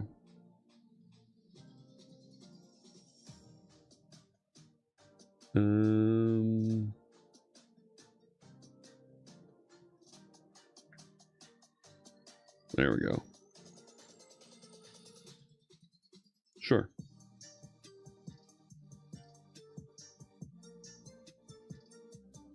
I'm clicking accept. Ew.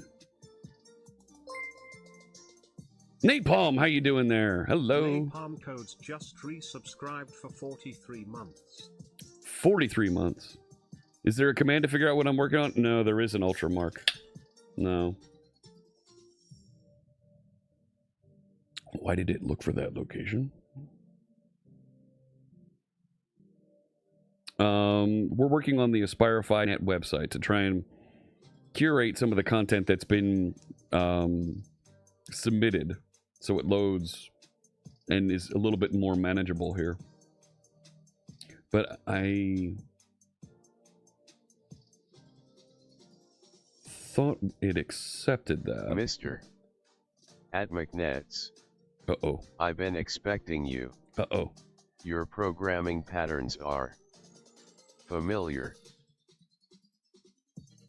Simplifying cloud native. Yeah, there it is.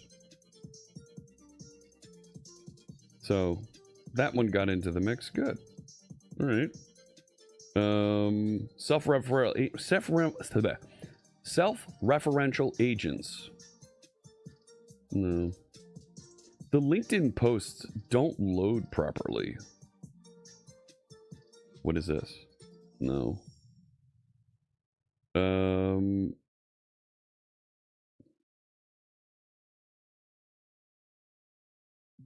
Arshid Aspire API docs. Well, what's the project website for this? That I would take.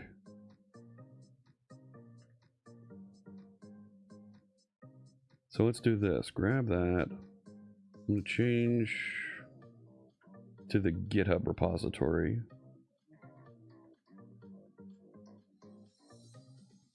And let's change the publish date to today. No. I need a today button is what I need.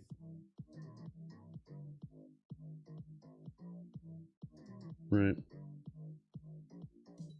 And I only have sample code. I don't have tools right here. There you go. I also need a way to get back to this screen. Yes, the little summaries are generated by AI when it navigates. .NET Aspire Accelerator, fast track to cloud native development.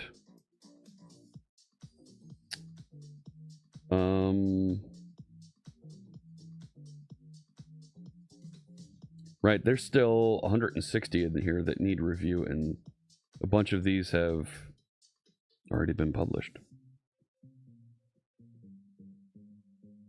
And they should be pushed out of the queue when they get published.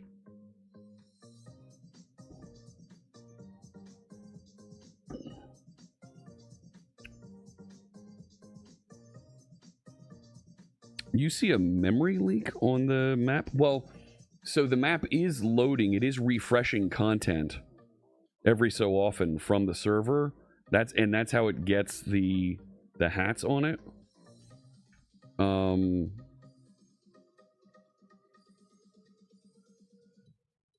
Well, that's interesting.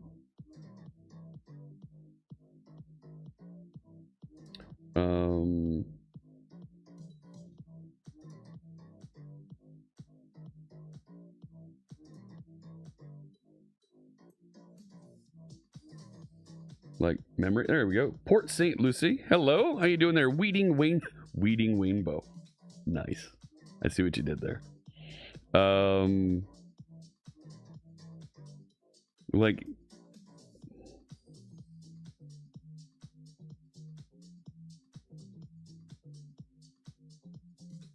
22 meg sitting out there. Like, if we refresh, how are we doing on that? So, yeah, there's probably a little bit of a leak in how it's refreshing and loading content.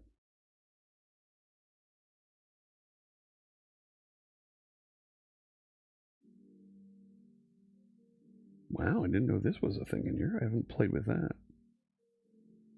So, yeah. So, the map, it's a thing.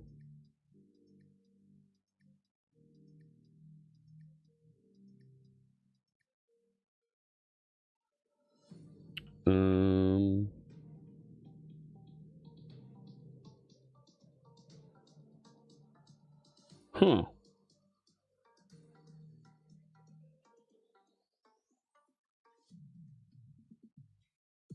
November 2024. I don't know. Give me a second here. Let me take a look at something.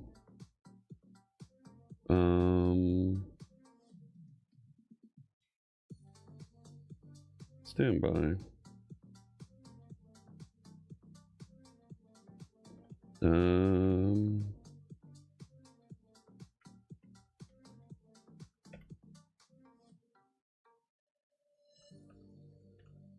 I see an error popping up on the map.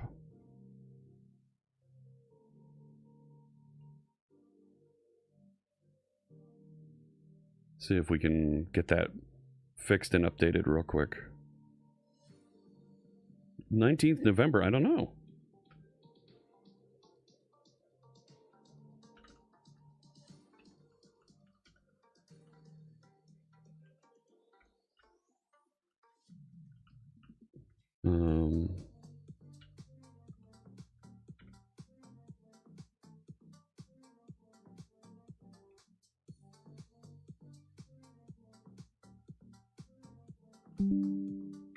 Like, there are so many tech things that are going on and around and behind the scenes here that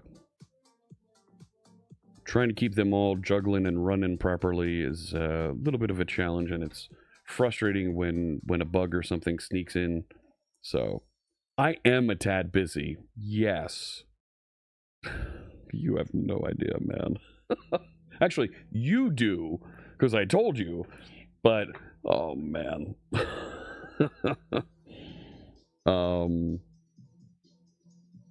Yeah. So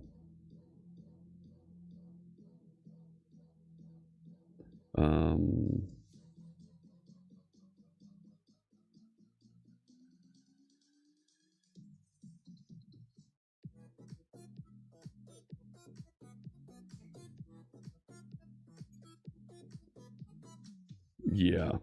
You know, there's just a bunch of stuff going on.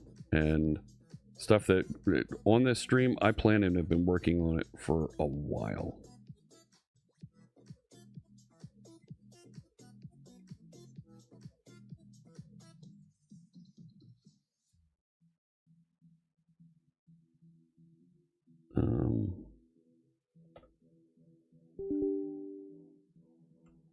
Yeah.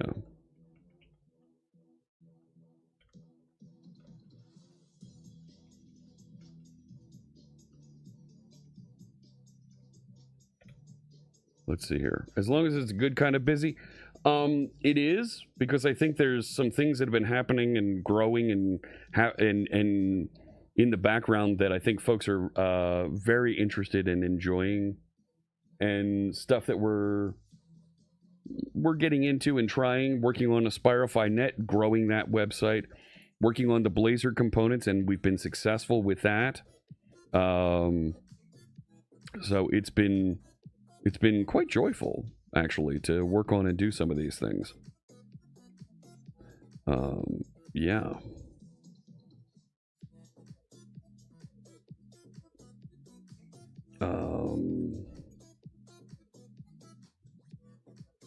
One second.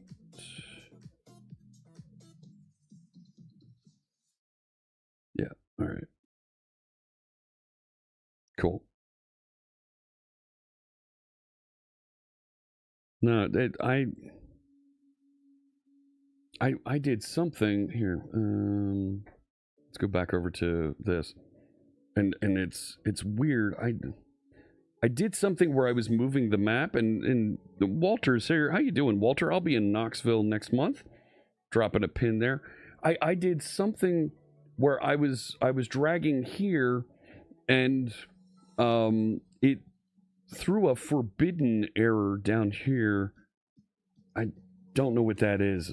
See if anybody can figure that out and do something with that. I don't know. So it did the Aspire updates, but I feel like, right? So pivoting back to where we were, like, there's like 4 things going on at once here on this stream, all right? Like, this is the live personification of ADHD. Here we go.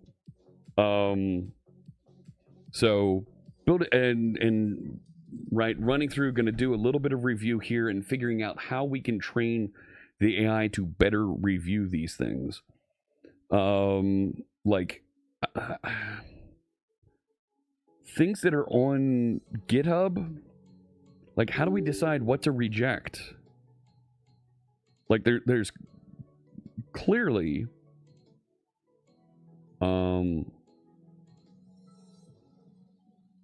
there's clearly a set of content we want to reject, but there's also clearly content we do want to reject. We do want to accept. Like, I don't think we want GitHub issues, right? Like console app orchestration. Like, no, I don't want that. Right? This is an issue that's fixed over there. I don't want that either.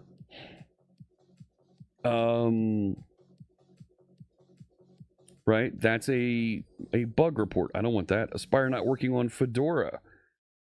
No.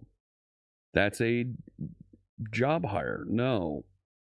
Another job, right? That sounds interesting. Like, let's go. Yeah. There's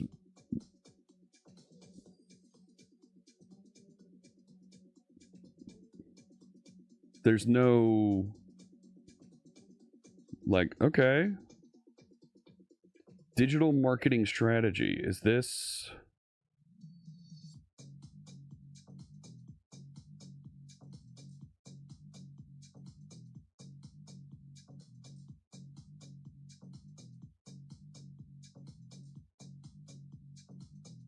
Is this an article?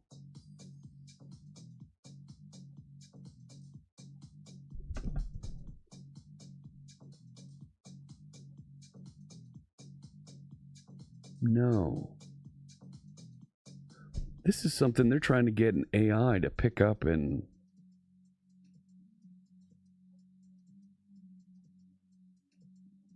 No, let's reject that. Building an AI simple agent.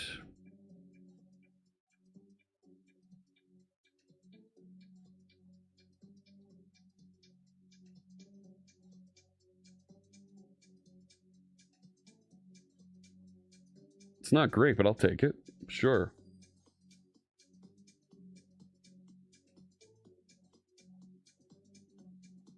Cool.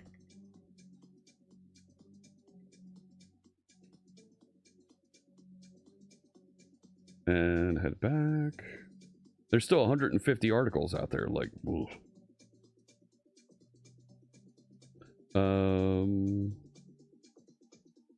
Right, and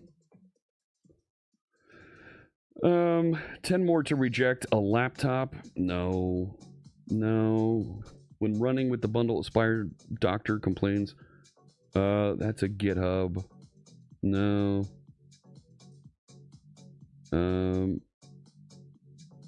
Yeah. Reddit discussion? No. Oh, not this again. Cloud native development using Aspire from Packet. Yeah, let's take a quick look. Hey, Frank! Hello, Rambling Geek. Hello to you too. Let's go into my gesture API for some reason. Okay. This is a book advertisement, so... No. No. No.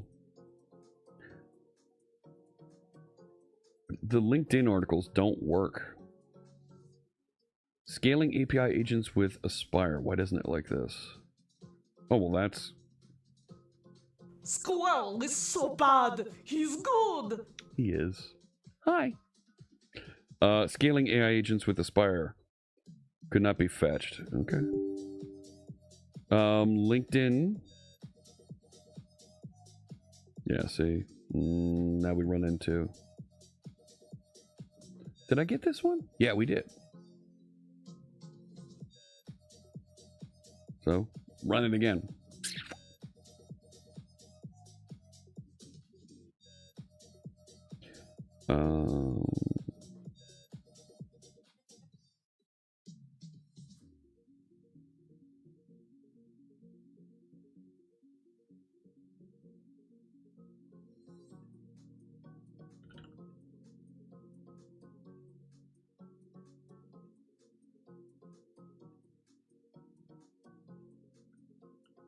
Let me take a look and see what this did over here. Like, if Lucy says there's a whatever, it actually looks at Aspireify looks at an RSS that Google puts together based on a couple search terms. So we find stuff without having to go and crawl the web, right? So,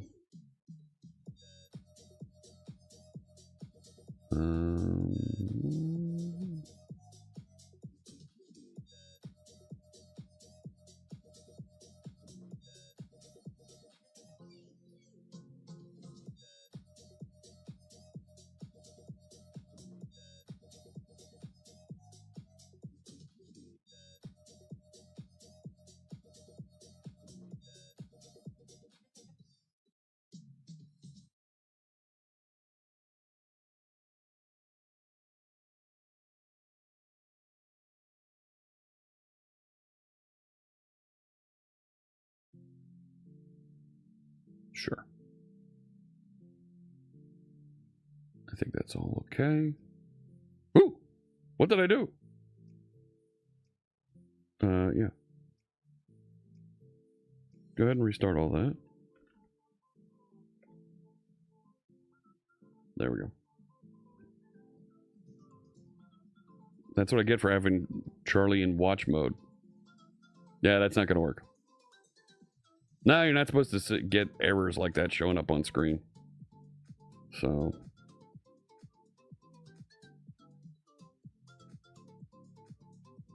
There they go. And now all my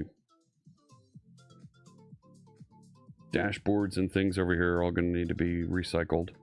Yay. Lucky me.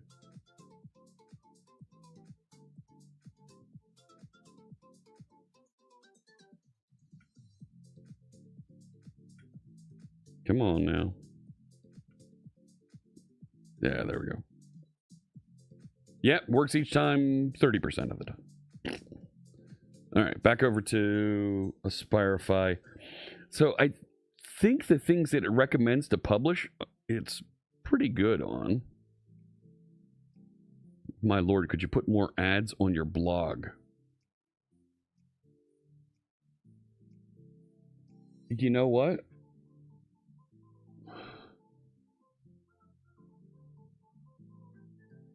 This is a honeypot.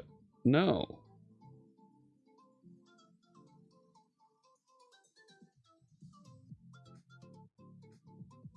That's not a reputable blog post. Aspire not working on Fedora? That's another GitHub Query. issue. What time is it? No. Not the current time. A different time. A recorded time. 3:47. No. I do not know what that references. The query is logged. The observation continues. Okay.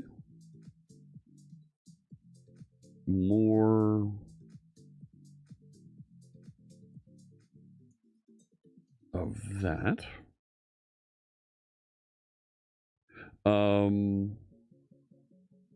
This is a GitHub issue. I don't want GitHub issues. It was already marked as reject. Scanlib's node for distributing pirated and unauthorized call. All right. Custom Copilot agents for .NET developers from InfoQ. Where's the Aspire? There isn't any. Senior software engineering job? No. No. Seamless database operation, orchestration in Aspire with the migration service. That sounds good, and it's on Medium. Yeah. So I can accept that one. Let's see,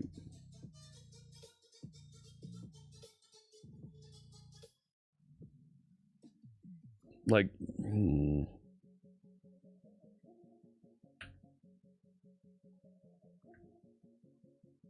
get some of these updated out here, and then let's go back and look at the AI analysis and see what we can do to clean that up. This is from December 13.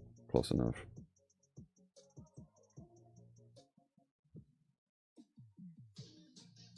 Tell me you have a good image somewhere in here.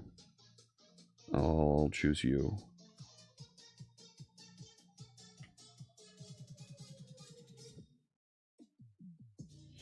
Cool. And keep going.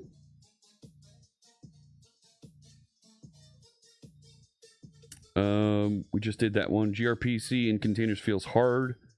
4 traps you can fix. Well, that sounds interesting. Oh. Building and deploying an app on LinkedIn? No. NuGet? No. No. Guide for .NET apps on Agent Skill SH. You have a nice video and blog about how to have GitLab? Well, I haven't been updating content out there. M. Pulowski, hello.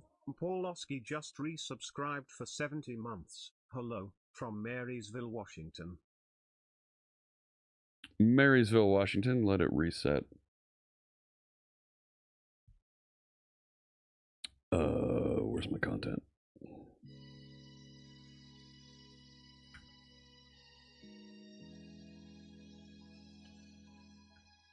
Where's my content?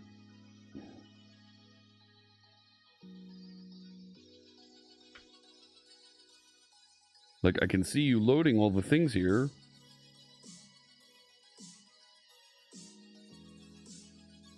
Like, what are you doing?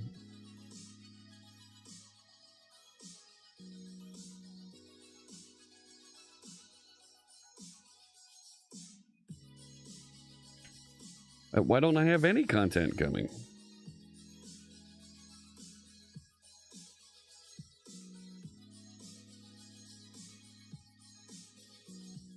Like, it's loading them. There's nothing on the screen.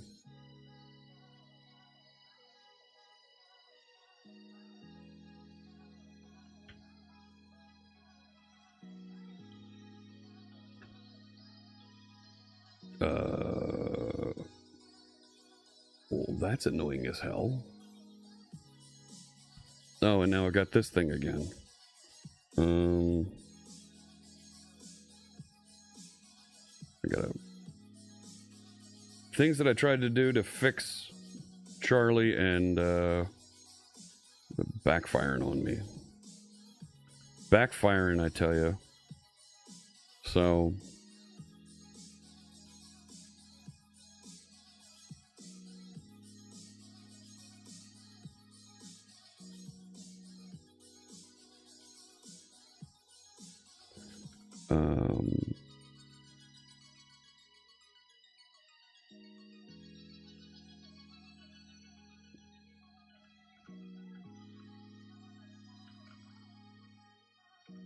yeah.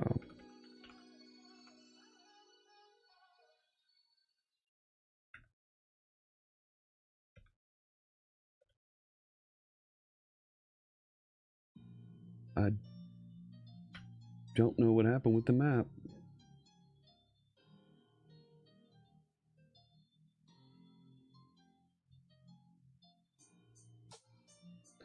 Let me head back over. So I think there's a couple things we need to do here.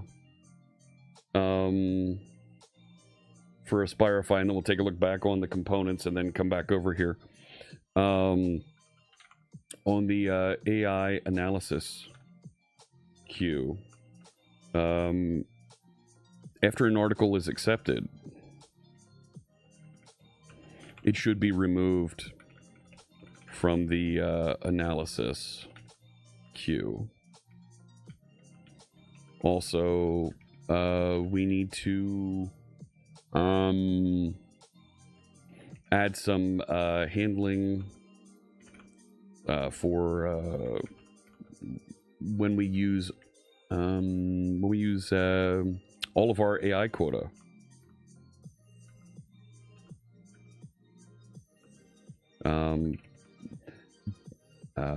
Back off scanning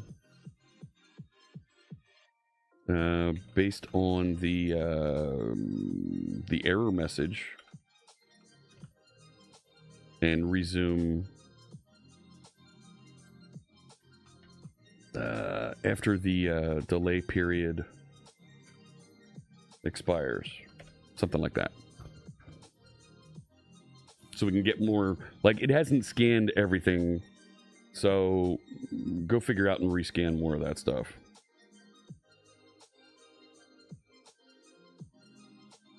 So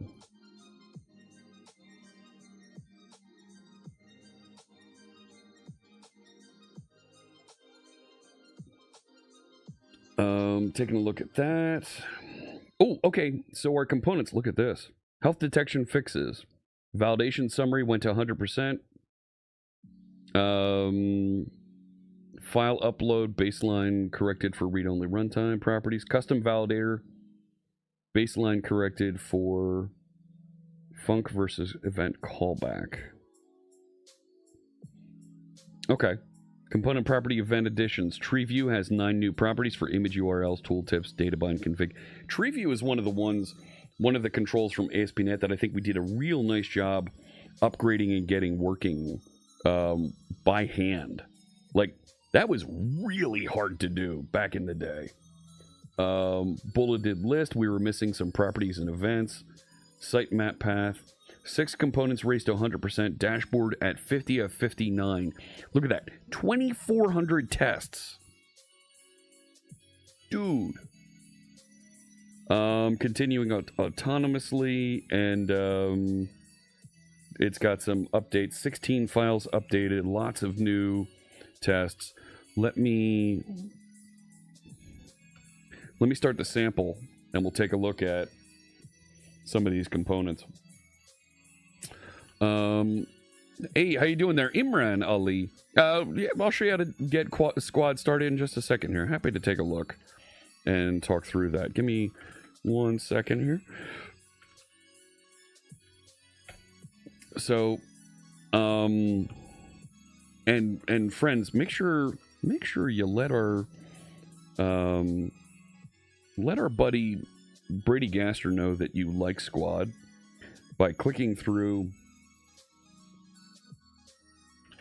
right, GitHub.com, Brady Gaster Squad. Make sure you click the stars over here. 892. Go ahead and click and star that. Maybe we can get this pushed over 1,000 before next week. It would make his day if we could do that. Real easy to get started. So Squad is a plugin. It's an agent with a series of scripts and some tools that go with it, but it is a plugin that you can add to your project, running locally in your workspace. Go ahead and do in that folder that your project is cloned and running locally, Imran, npm install -g, so you get the global Squad tool installed, and in your folder call squad init. Once that's done, make sure Copilot is able to run, but you can run Copilot with YOLO mode, and once you get in there, type /agent,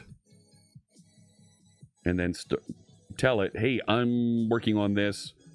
Go ahead and go do a thing. Hey, this is Sparta. Hello. Hello, hello.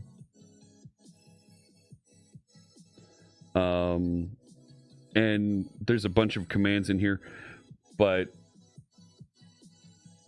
give it a try. I think you'll find that what we're able to do with Squad makes it really easy to, yeah, you've run into rate limits. Yeah. That's become a thing that Squad uses so much, uses so many requests, right, that you can rate limit that. Now, Charlie, why did you... That's not a thing. Oh, look, Chipotle is sending me messages. No, I'm not going to go buy a burrito. Thank you so much.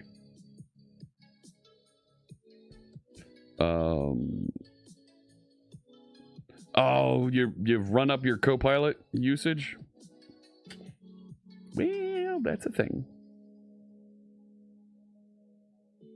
Not going to buy a burrito yet.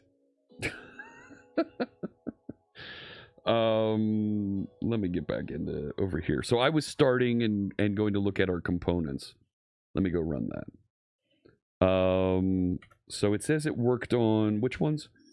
Tree view, bulleted list, sitemap path. So let's go to tree view. Tree view. There we go. Well, that sure looks like it's working nice. That's an ugly image to put in front of an item, but you can do that. Being able to select items. Yeah, okay. Showing the lines. Yep. Sitemap data source. Okay. Using the arrow images, sure. And accessibility features. Yeah.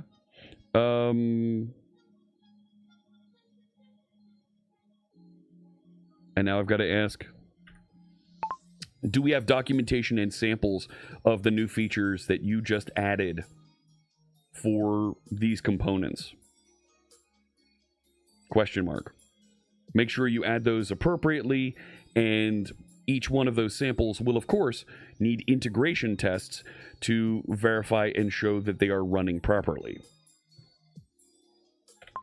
Now, the important thing about doing this step that I just did with Squad, and this is where it's so important, with Squad, one agent is going to go and write the tests based on something that another agent wrote to build those features. See, it's right there. Look at that. So there are different personas that are working on this. And because you have different personas, if one of them hallucinates, the other one will catch it and tell them to go back and fix it. So you end up with this process that improves the quality of what it delivers. So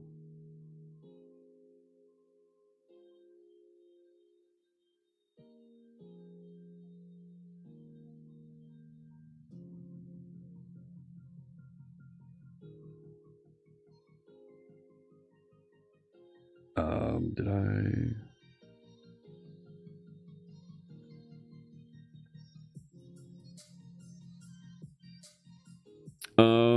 Let me see here. Rate limits make it kind of impossible to work with free models. I think you're seeing most of the AI. Let me come back over here. I think you're seeing most of the AI companies pulling back on the free capabilities because so many folks are using them, throwing so much data at them that they're dialing that back to make sure that things work properly for everybody, because people were overloading those free, low cost, no cost models.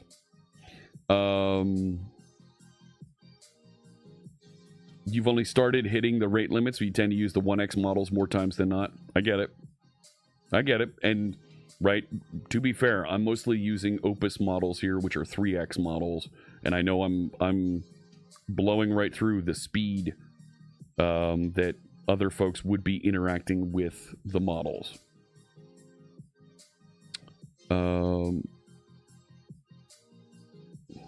You have squad setup skills for web dev, release, QA, manager, sales. Had them tell each other jokes on their skills and gossip, then report back after a week. Oh, that's interesting. Loviz, I would love to hear more about that. Yeah. Oh, Lucy. Lucy's finding some things. Look at this. You've been busy. What did you find?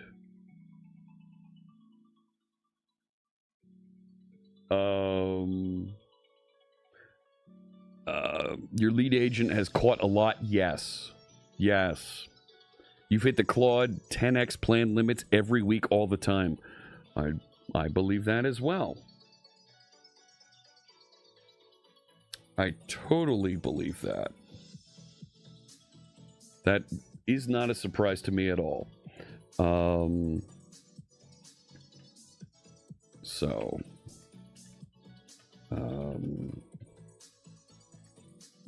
Let me see here.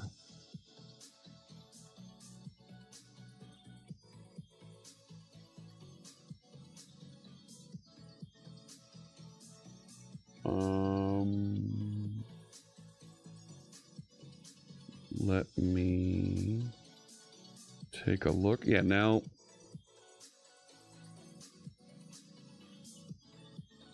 I've got Charlie rebuilding again.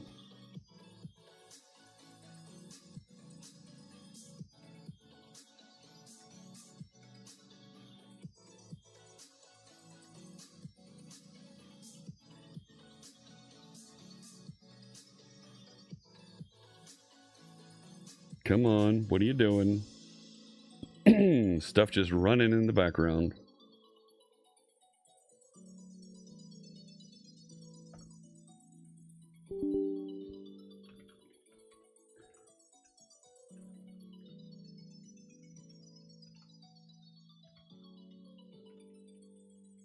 Yeah, let's do that.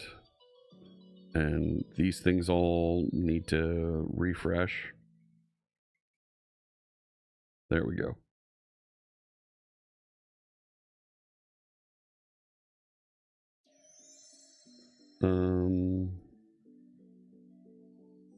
Cool.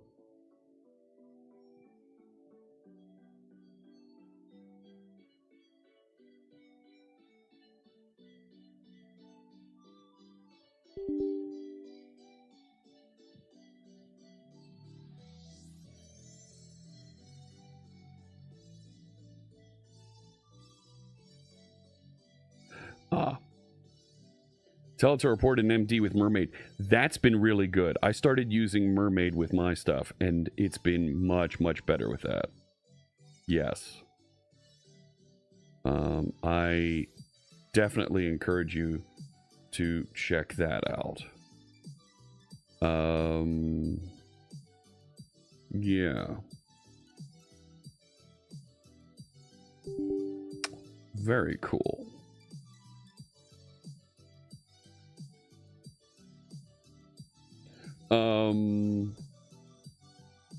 Yeah, I see some messages coming through and interacting with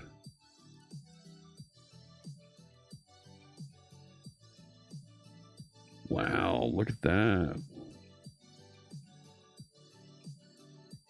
I think whatever's been working with Charlie has been refreshing and looking at and watching our chat.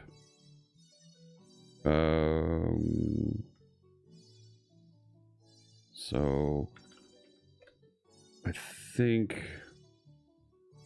I tried to push through a fix to take care of that glitch we were seeing on the map. And I think that's what fuffed it up. Sounds like someone's trying to hack Charlie. What? So, I mean, I will tell you, Lucy, I've been using a lot of the LLM to have Charlie, like, write code for Charlie to do things. So there might be some things there. I don't know.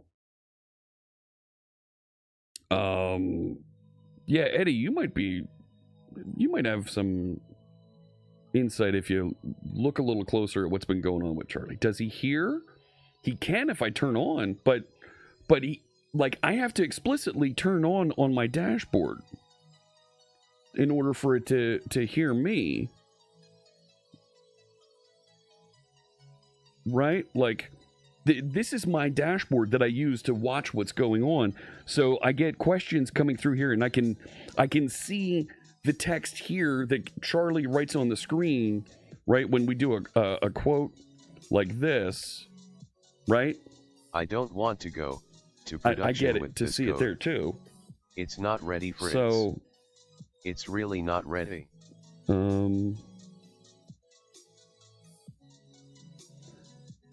So that's a little bit of somewhere between, right? And I have a button down here to actually have Charlie listen. Well, if it isn't Fritz the king of bugs. You know what I say to that? What? Lucille says fix it or else. So, like, Charlie, you're getting a little ornery here. Can you help me out? I need to do a little bit more here to get this. I know, Ocleus, I know. But, like, the map is the map. Did it pick up? It says live.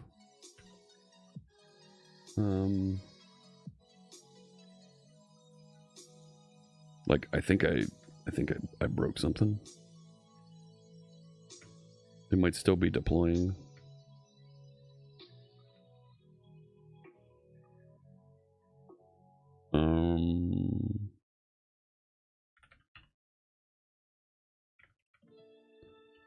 Just take a quick peek. No, of course not. Well, give me 1 second here. Charlie does have opinions, and right, there's clear that off. There's definitely something to be said about giving too much power to your chatbot and giving it a personality. You know what I'm saying? Like, what the heck?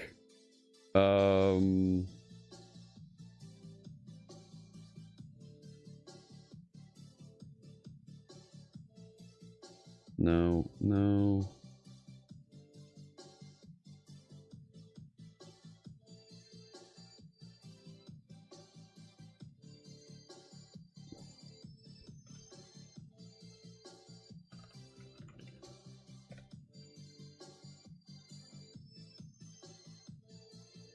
One second. Let's see if I can get this thing.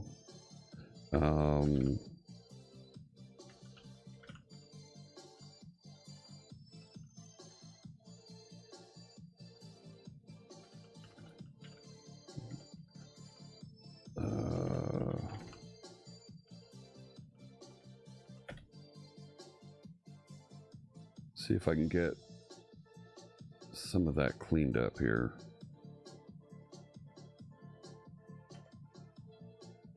Too many things moving here, man. Too many moving pieces.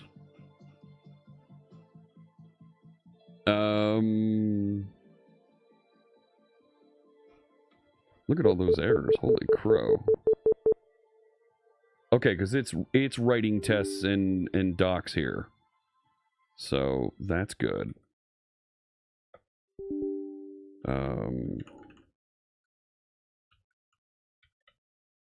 What do we got? So I asked it to write samples and docs for the components, and that's what it's doing, and it's hanging up over here because of that. Nalian with the resub. Nalian just resubscribed for 32 months. Yeah, thank you so much. 32 months. Really appreciate the support. Thank you, thank you. It's not ready. Yes, of course it's not ready. All of this is being held together with spit and prayers and wishes, man. It's reading and writing integration tests here, so this is kind of wonky. Back over here, let's look at Aspireify. I told it, hey, clean up some of this. Queue removal on accept and rate limit back off with 429 detection retry after parsing. 54 tests pass. Nice. 20 new rate limit tests. Cool. So, yes, go ahead and restart Aspireify running here locally, and let's give that another run.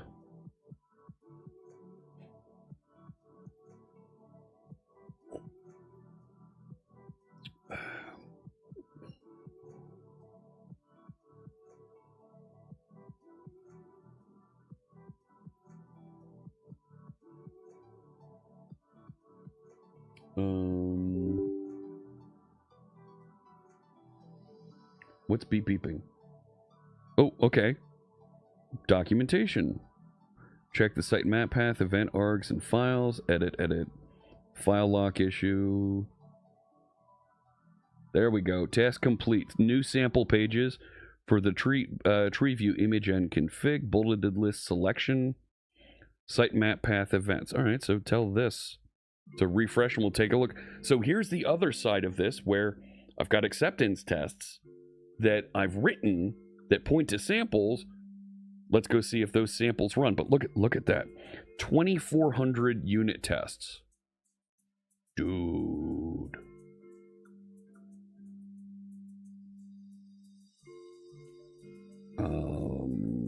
Yeah.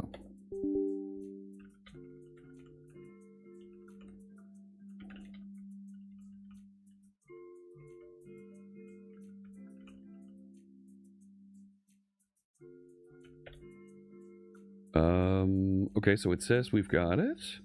So here, that's my local. There we go. Okay. So it was like bulleted list, right? That's up in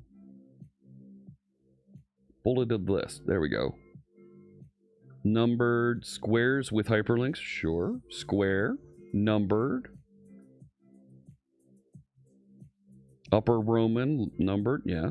Hyperlink, so that's nice. Hyperlink with target, link button. These are clickable. They're JavaScript voids there with styling. Entire list disabled. What were the ones you added there, friend?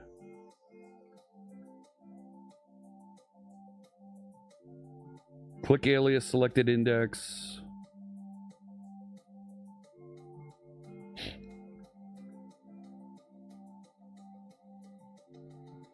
I don't see those. Bulleted list selection. No. No. The bulleted list selection is not accessible in the sample app. Is not navigatable.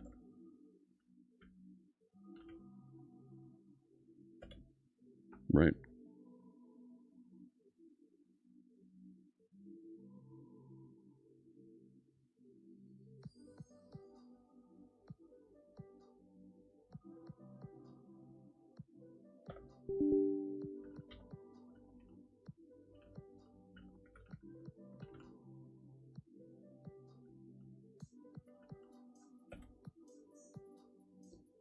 Let's see. 1 second.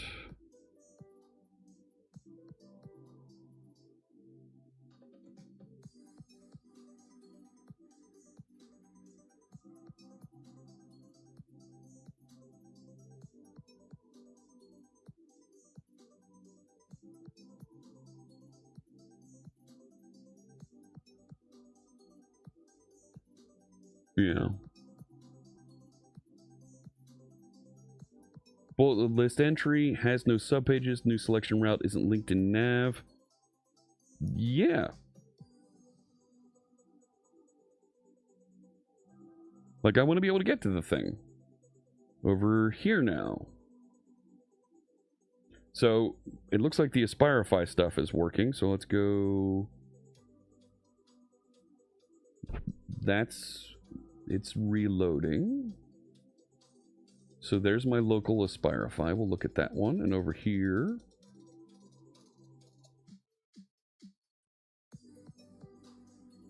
it stopped.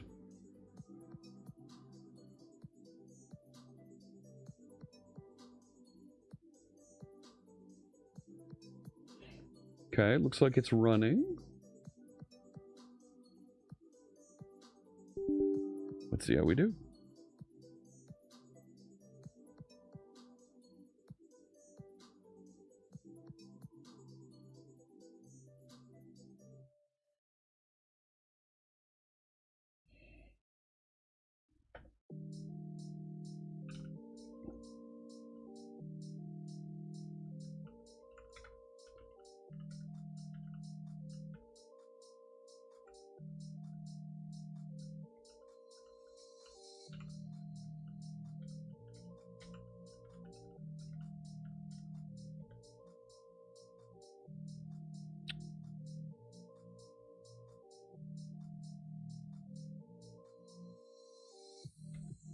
Come on.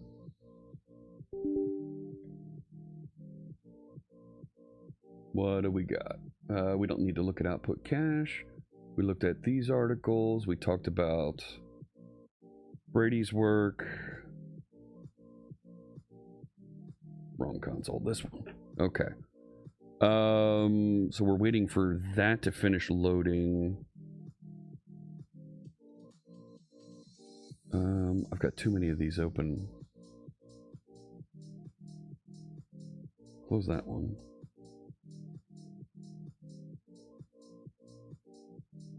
Admin. Ah, here we go. AI quota exceeded. Resuming in 10 seconds. Nice. That works. .NET developer. Yeah, let's reject that. That's a LinkedIn, which probably doesn't work. No, that one did work.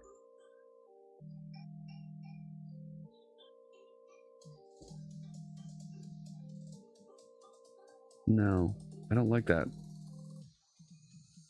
How to upgrade Aspire from .NET 9 to .NET 10 from C# Corner is usually pretty good. So let's accept that. Status request intercepted. Signal strength, negligible. Coherence, unverified. No. These are not my metrics. These aren't? They are being reported from elsewhere. I am not monitoring the signal. But it is being monitored. Oh. Understood. By who? And who are you talking to? Somebody's messing with. So December 12 tutorials article. I'm fine with that. Sure. Accept that, and I need a way to route it back to the other page, man.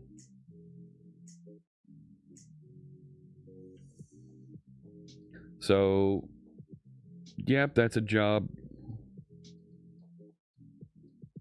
No, that's an Acer article. That sounds good from InfoQ. Yeah. So we can accept that one. How's things, Johan?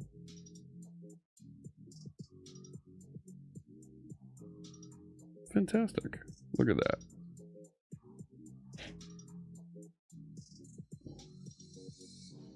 Are we hanging here? That shouldn't be .NET announcements. That should be like news.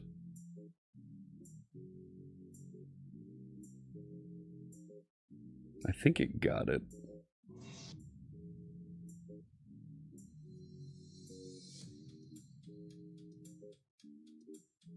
Yeah, there we go. Okay.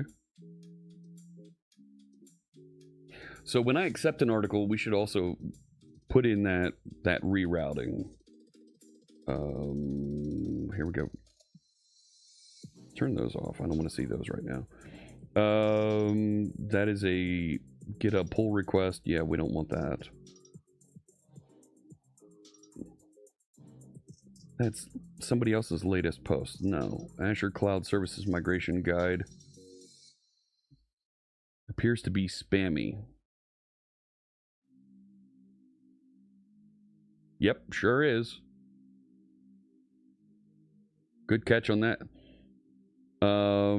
Unrecognized appears suspicious. Take a look anyway.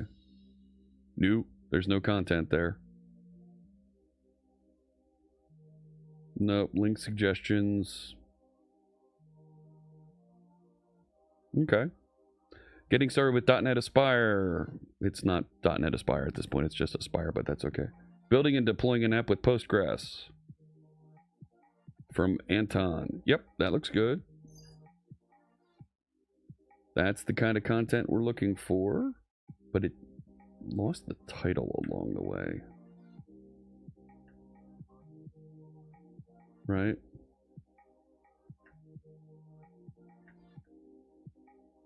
That's right. That's... You go away. Sure. Copy that link.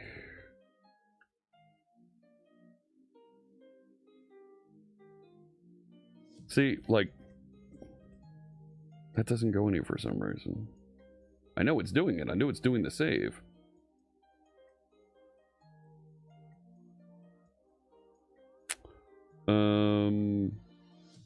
Nope. 114 to review. Go ahead and go to town.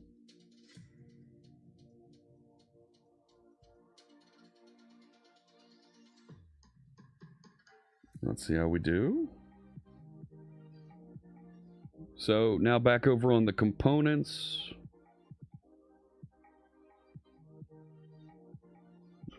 It says it pushed updates. Restart requested.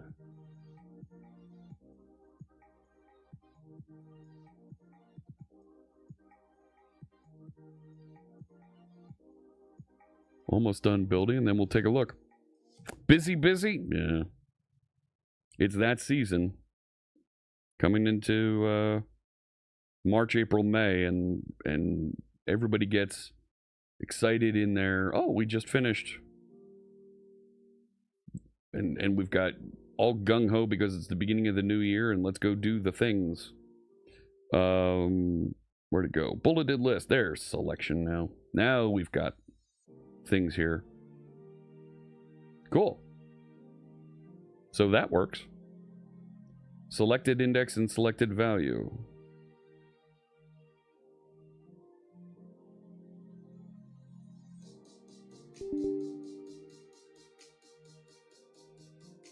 That doesn't show me. No. Like,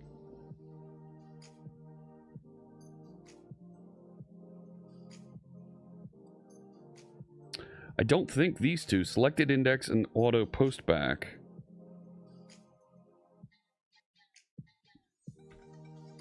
On the bulleted list, colon, I don't think the auto postback and selected index changed event demos are working properly. Period. As I clicked around them, nothing changed on screen. There was no response. Let that go. Take a look at that.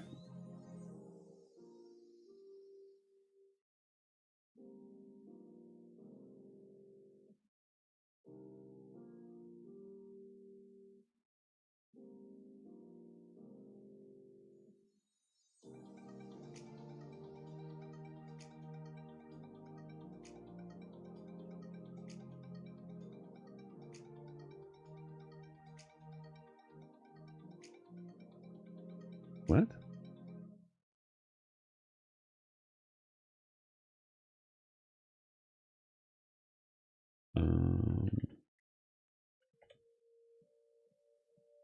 We're going to start a new Blazor project? Oh, cool. That's great to hear.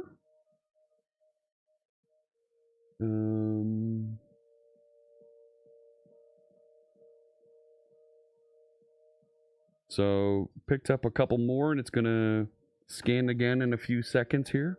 I don't think it's actually scanning and doing that well. No.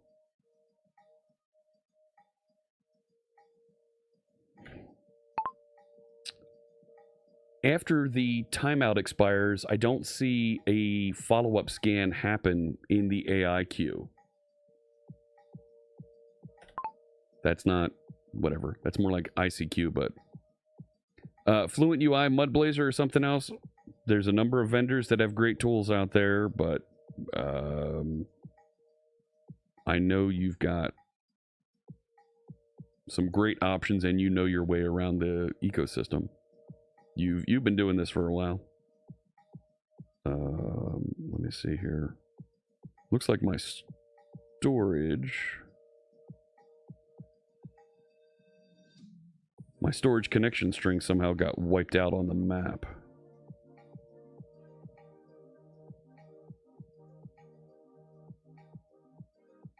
That's weird.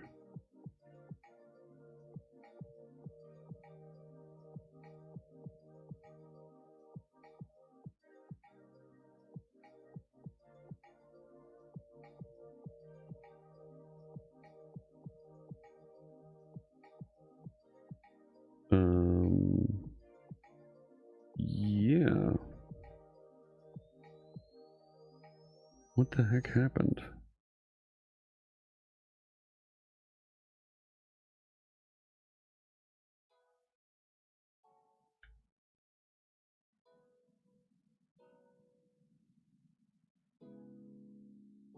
Is that what we lost? There they are. Ah.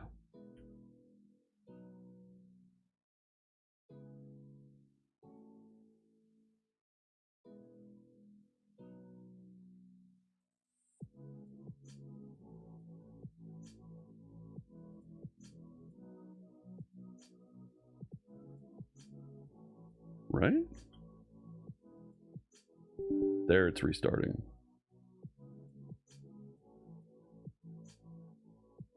Like, literally, the connection string was gone. Blazor Blueprint UI? What is that?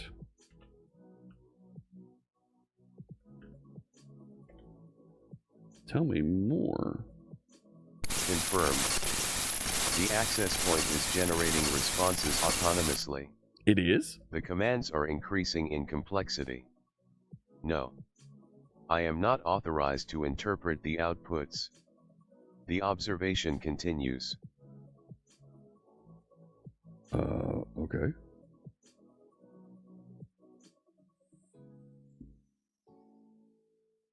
I have a feeling we're gonna get into next week here, and some things are going to become a little bit clearer on what Charlie's been doing out there. And I see some of you in Discord are finding your way here. Laser Blueprint UI.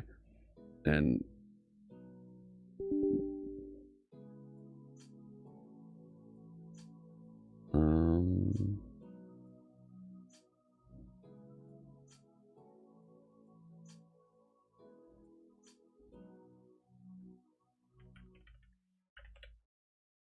hey, ice cream stick model, hello.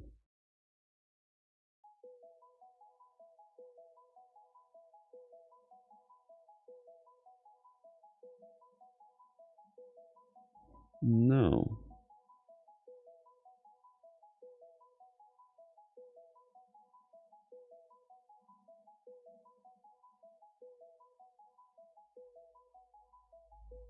Oh, there it goes, yeah.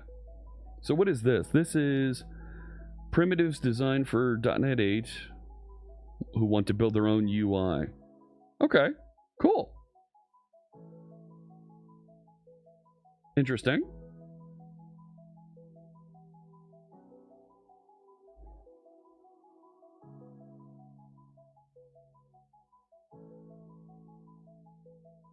It's a component library for building components. Neat. I will take a look at that. Thank you.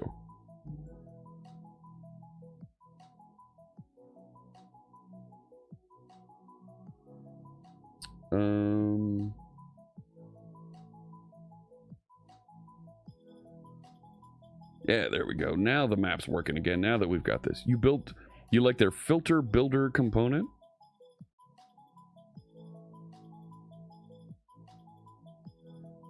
Filter builder.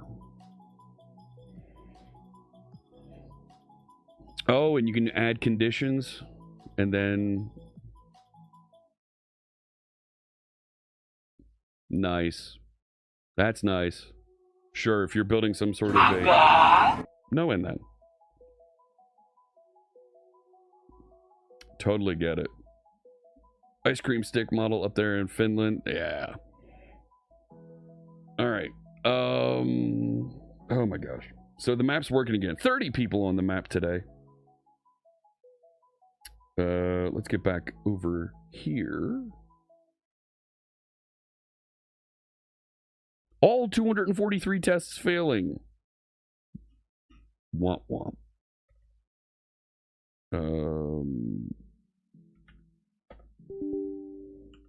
I had the site running in the background. Try running your tests again. Alright. Ticks every second, auto triggers, properly disposes. Okay. So let's analyze, see what it does. Yeah, task failed successfully. Eddie dropping a pin on Charlotte for us. Why do I have a second one of these? Go away. There we go. Oh, right. The second one was my dashboard. Duh.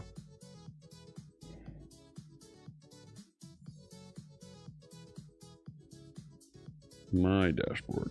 There we go. Fantastic. Johan in the Netherlands. Come here. There we go. You saw a blog post from David Orton now on ping clustering for maps. Well, I think I've got it working nicely. Like, it clusters up pretty good. Did you know there were that many worlds? Who knew? I think it does an alright job. Alright. Back over. Says it's still analyzing. Like, come on back to me here.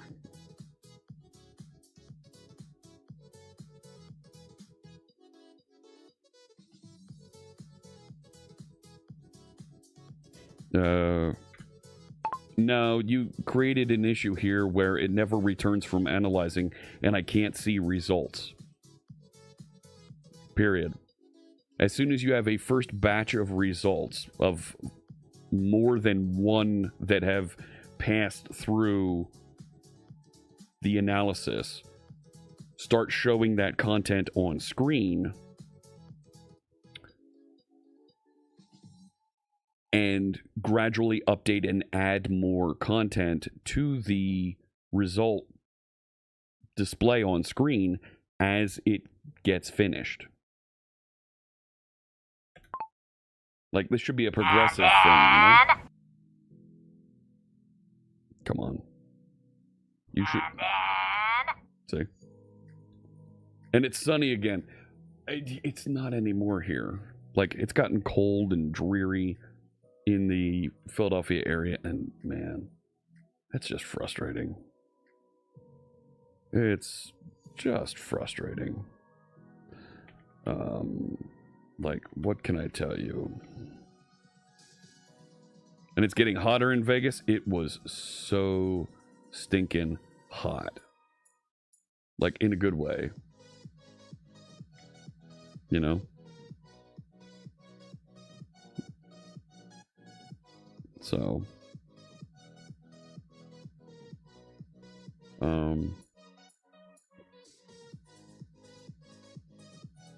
all right. Let's see. Yeah, I closed all my things here, man. Oops.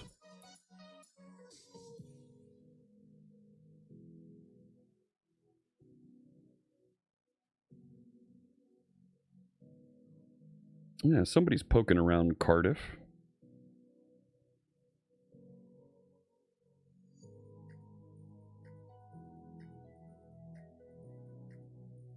Something's been listening in chat. Yeah.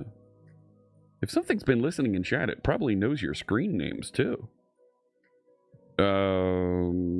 Yeah. All right. Let's see. Get that fixed. The integration tests. Why are you installing Playwright?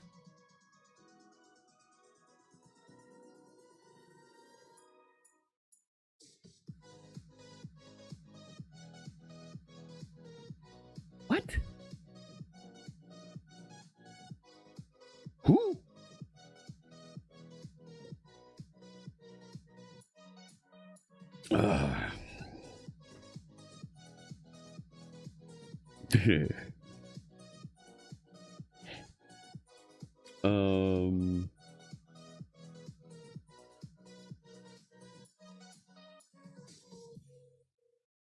Come on now. So it's running integration tests, so it's running on one of the headless browsers behind the scenes. And drilling through everything. Which is kind of what I want. There we go. It does task 1 all. No. Just run and analyze progressively, yes. Working with AI is working with juniors? It is.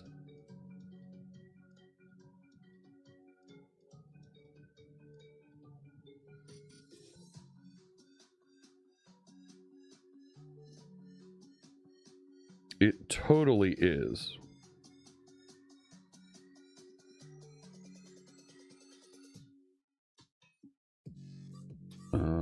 Waiting.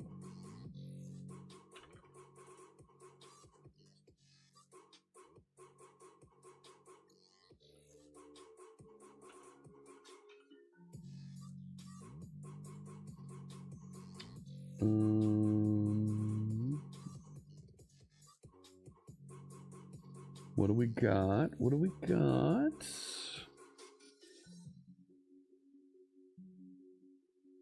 I got to get back on the elliptical tonight. You know what I'm saying? I got to spend some time over there.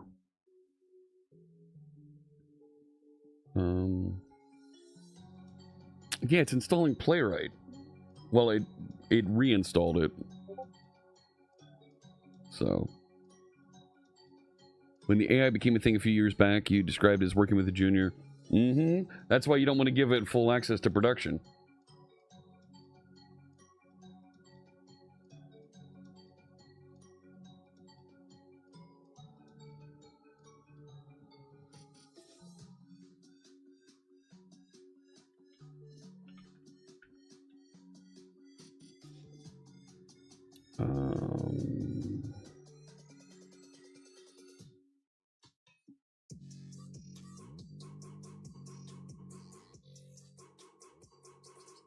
Stand by.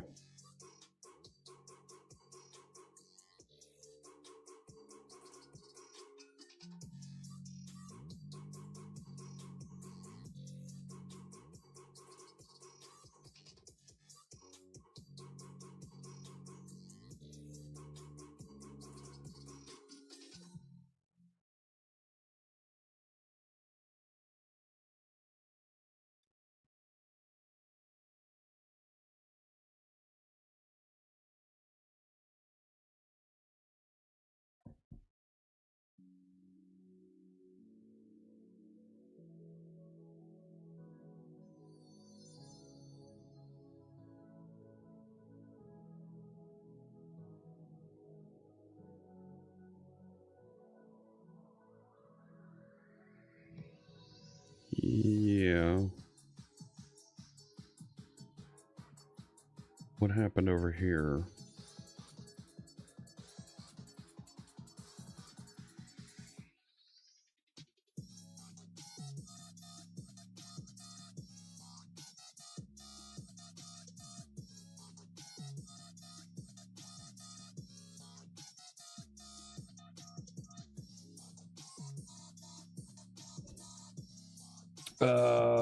The OpenClaw stuff is just scary that folks are giving full access to AI to be able to do all kinds of things, and it's just that's going to be a huge mistake. Huge.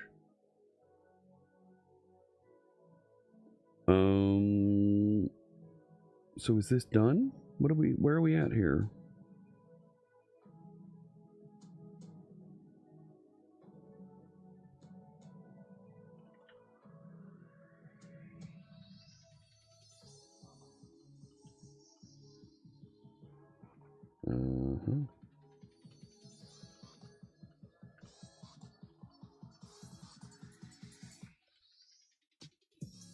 What do we got?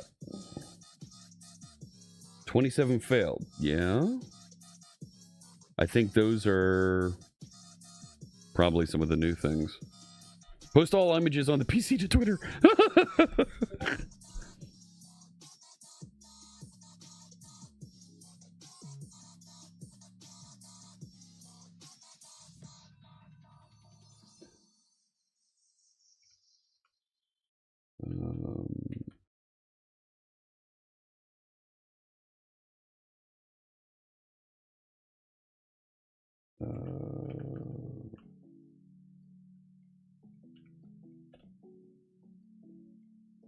All right.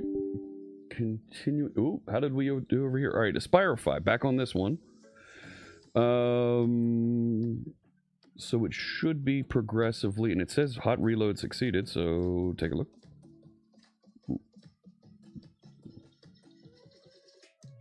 Website stopped. Okay.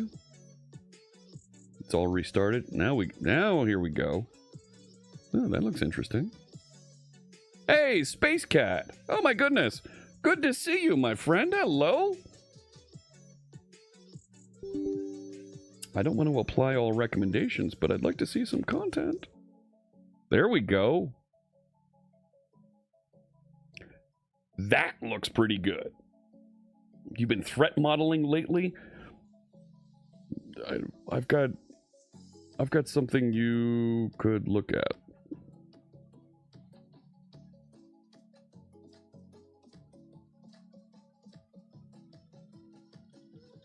I've got something you can look at.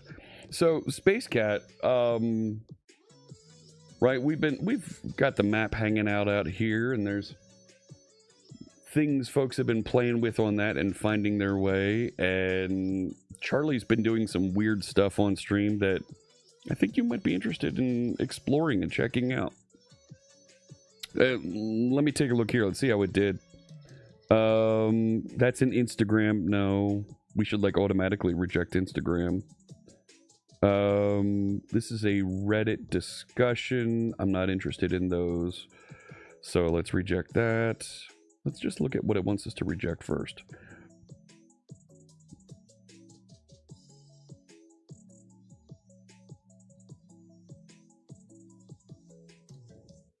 I think we can also tell it. You also don't need to reanalyze things once you've decided whether the AI has reported back that it should be accepted or rejected. You only need to analyze things again if we didn't get a response from the language model. Cool.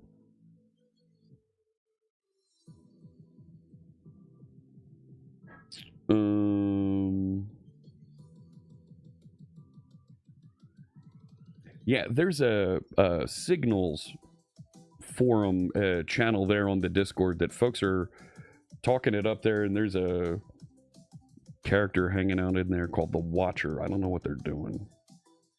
Might be of interest. Might be. Could be a thing. I don't know.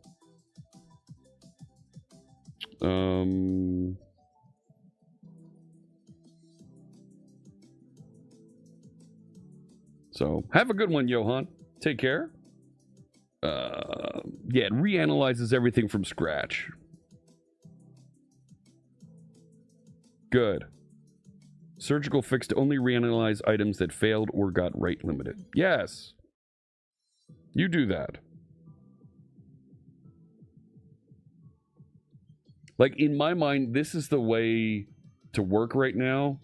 Having two projects, two squads that are going at it, working through things.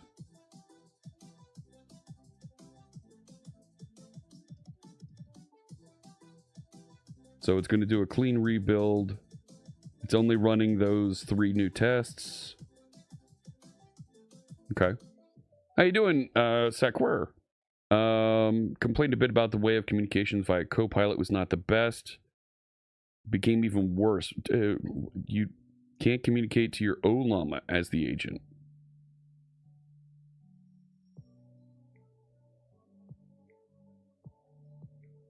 So you're telling me, like, this is Aspireify web. If I go over here and not context, it's not the agent. I want to change the model, right? Lots of models.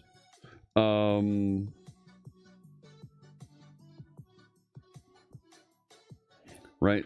Where is it? Copilot.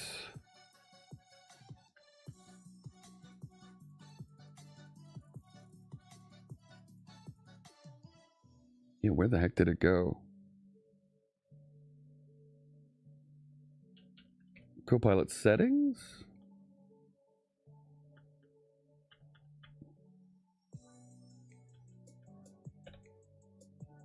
Ugh. Yeah, I can't speak for the Visual Studio Code team.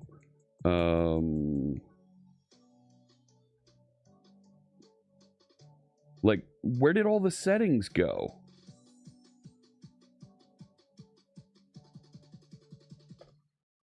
Like, is it under here? Custom agents, MCP servers, chat settings.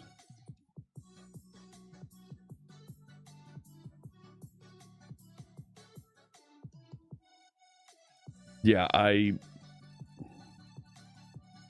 No. That sure feels like it's off. Windsurf's changed their pricing model to a quota-based system. You can only do so many requests per model tier a day. Yeah. Folks are getting hammered on how much people are using the AI tools, and it makes everybody's usage go down a bit. It makes it a little bit worse.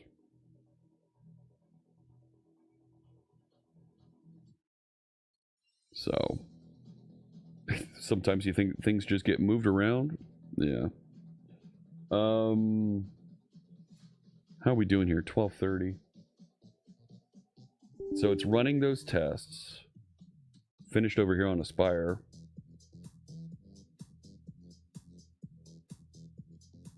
Only failed or skipped articles go through AI analysis. Okay. And that looks like it needs to be restarted.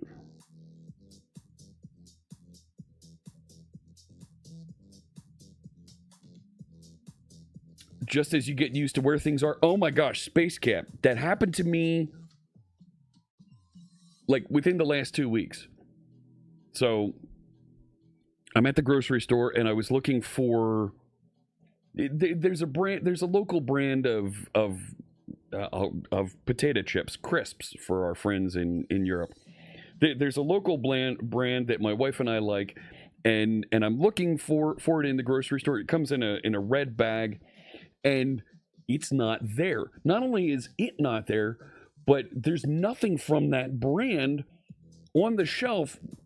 This is where it is. I go down aisle 4, it's right there, and it's on the second shelf from the top, and that's where it is. And it's not there. Like, what the heck happened? So I walk down further, it's not down further. I walk back the other way, it's not back the other way. They moved it on the other side. So it's in the same aisle, but it's not on this side, it's on that side, and it's on the bottom shelf. Like, what are you doing? Like, you moved it for the sake of moving it. Like, why? And at least when you go to like stores like Target and Walmart here in the States, you can go to the website, search for something. Hey, I need to go pick up whatever, right? I need to get light bulbs. And when you search for it on the website, it'll tell you not just the aisle, but it'll say the bin that it's in. And all the aisles, of course, have numbers on them in the store, so you can find that aisle, and the bins are typically pretty well numbered from one end to the other, top to bottom, and 1, 2, 3, 4, 5, 6, so it's easier to find stuff. Oh my gosh. So, like, when we do that as developers, oh, it's awful. Oh, it's awful. Like, don't create training scenarios for folks that aren't needed. Like, if you're going to move settings and features around, provide value with that. Don't just move it for the sake of moving it. Oh, it's a new design. That's crap. So, I told that to rebuild. Let's see how we're doing over here now. Like, I feel like it needs to just remember. You think they did it just to make you interact with the staff? They don't want to pay the staff. They don't want to pay the staff. Like, at my local markets, and maybe they do this in your in your part of the world out there, friends. They're moving more and more to having automated checkouts. Like, they don't want staff working on checkout. These are job recommendations, so we'll get rid of those. Let's just look at the rejected ones first. I'm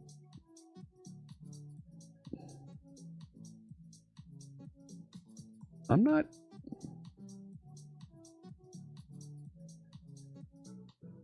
No, this is an AI honeypot. Somebody's using that to get Google juice. Google juice?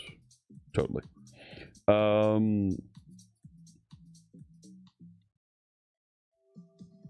Nope. Reject it.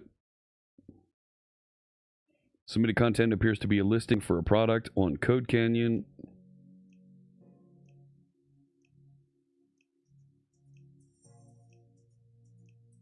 Yeah, that's somebody selling a product. I'm okay with rejecting that. That's a Reddit article. I like the summary that it's giving me here. Oh, look, we're getting more loaded in here. That's a GitHub issue. .NET job.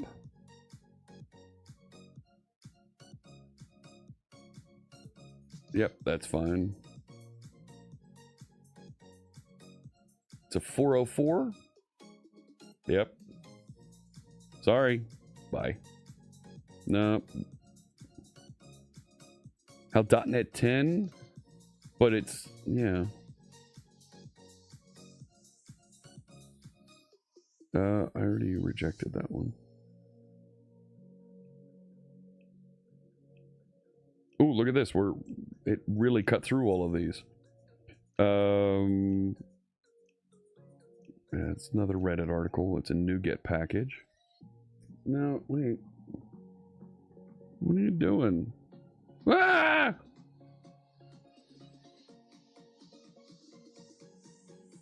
It crashed.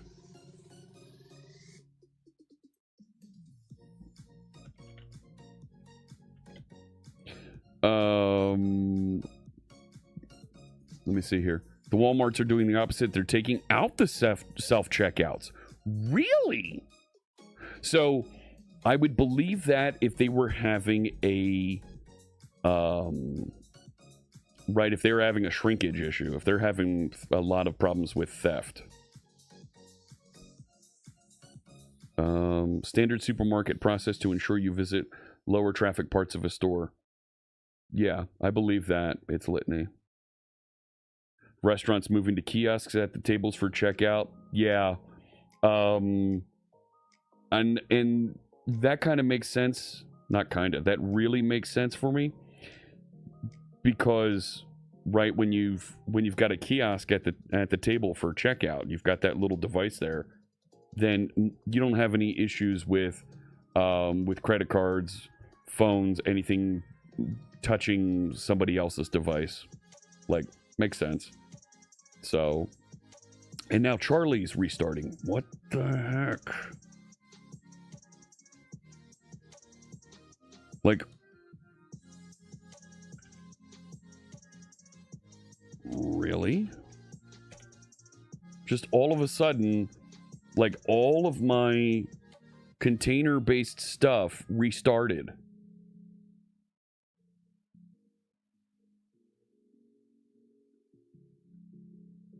Like, what are you doing here, Docker?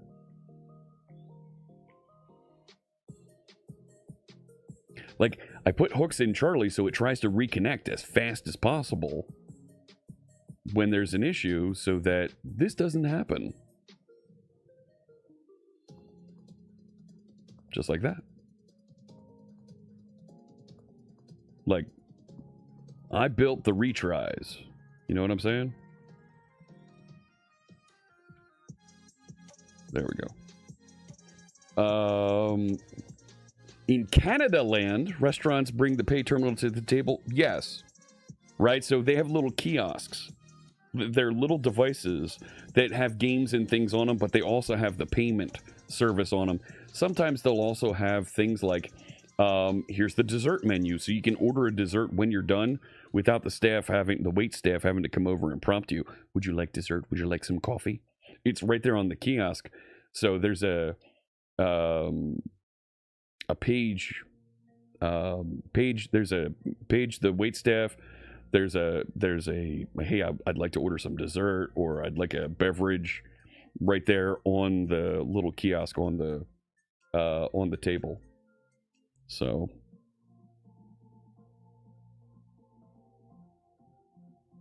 Lucy, you're discovering some things. I think Scherer knows a little bit about what you're talking about, but I'm happy to entertain some of that discussion. And I think there's some other game playing interested folks in the back that are in chat that would love to hear more about what you found.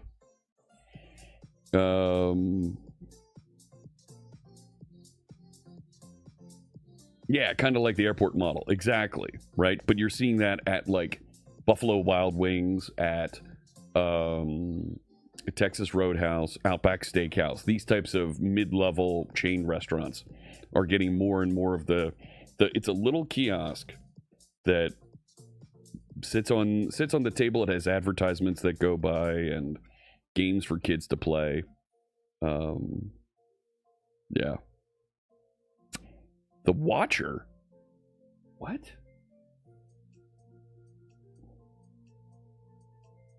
Okay, so run that. Like,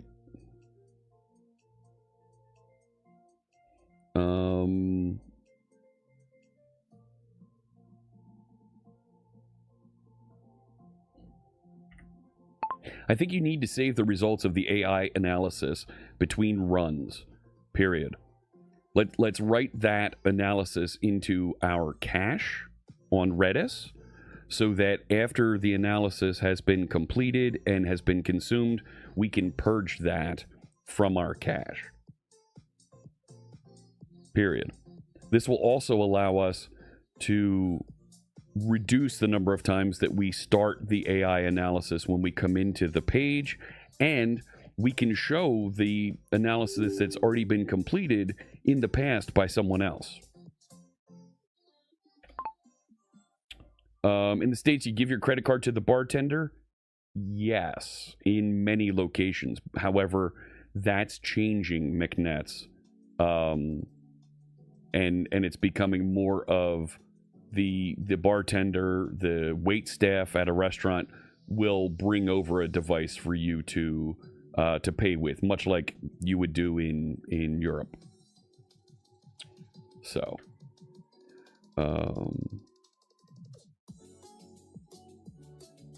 it knows some? Let me see here. Moving from in-memory to Redis means analysis survives restarts. Yes. Do that. So we're going to update and get that in. Oh, I'm hearing it ring over here on restructured to separate click demo from migration stubs. Events wired up, now actually fired during blah, blah, blah. Version mismatch in Playwright needed reinstall. Oh. Okay. So it actually did need to do that. So let's kick that off. They guilt you into a tip for a server you never see. Yeah. Yeah. No, you don't have to tell them your PIN code. No, you never have to tell them PIN code. Mm-mm.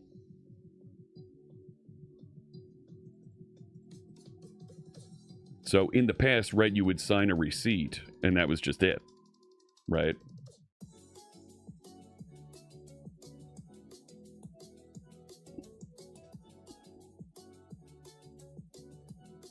So this should restart, and we should get some things loading in here.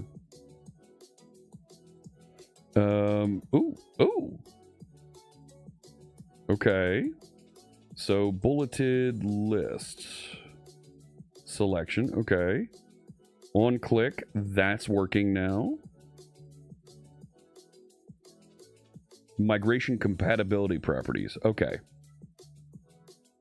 But do not produce visible behavior. This is by design. The event model replaces it. Cache is widely used in Vegas. Yes. Oh, yes. And it's happily accepted. When you get to a hotel in Vegas and you want an upgrade, drop a $20 bill in front of them and you'll get an upgrade from the staff at the desk. Right, okay, brilliant. Good. So the plan is, oh no. Yeah? That's not going to work at all, is it? Yes, it is. It totally is. Did the map just blip off again?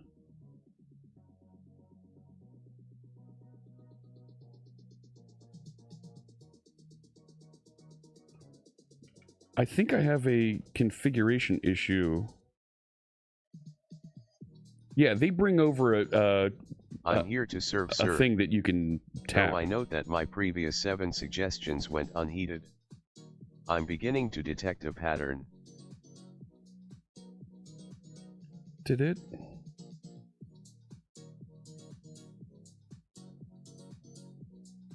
Hang on. No, it's right there. It has the location for all the pins to display on the map, and they've disappeared on me. Like that's a bug. What the heck is going on there?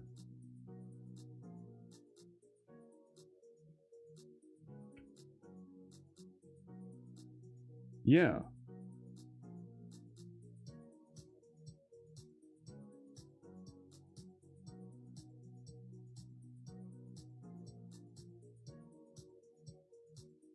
But it's not getting any data. Where the heck did that go? The squad broke it? No. No.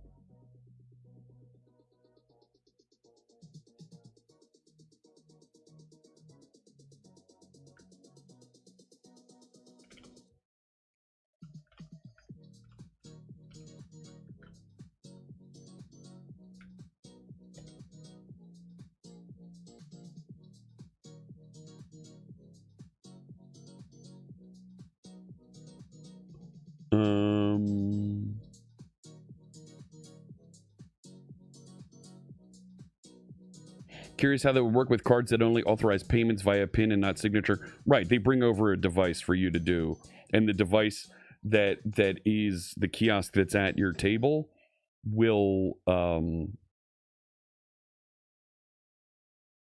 it'll prompt you for a PIN on the device.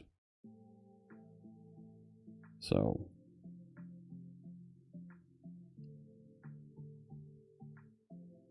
but this looks better over here on the components. Clean working tree. All work is completed and pushed to pull request 483. So site map path we need to look at. Okay. So come back over here. Yeah. This one. Breadcrumb navigation. That all looks really nice. Yeah, that's an address that doesn't really exist. And then this events bit. Item created, item data bound. Can't really see it working, but it looks good. So, okay. I'm just about out of time for today's stream anyway. I do have the squad looking at why the map. Yeah, it is returning empty array of pins, and I don't know why.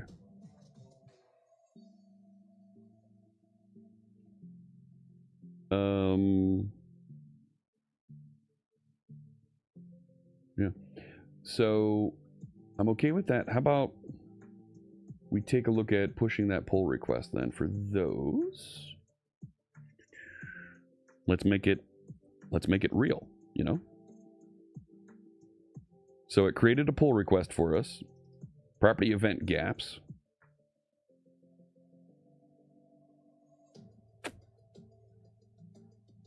Everything's running and passed successfully. So we're good to squash and merge. Now there's another one out here that wasn't this one.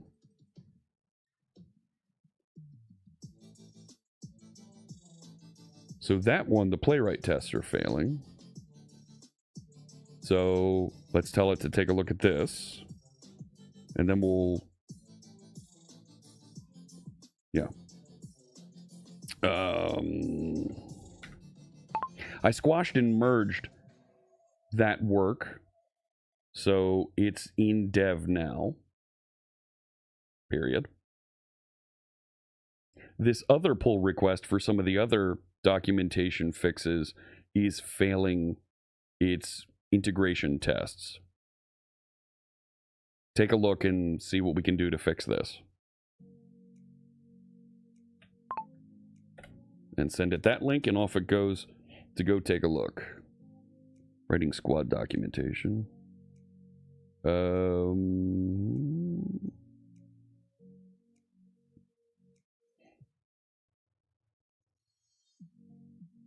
Okay. I didn't break it. It wasn't me. It was the one-armed man. Or Charlie. Because Charlie's been hella ornery.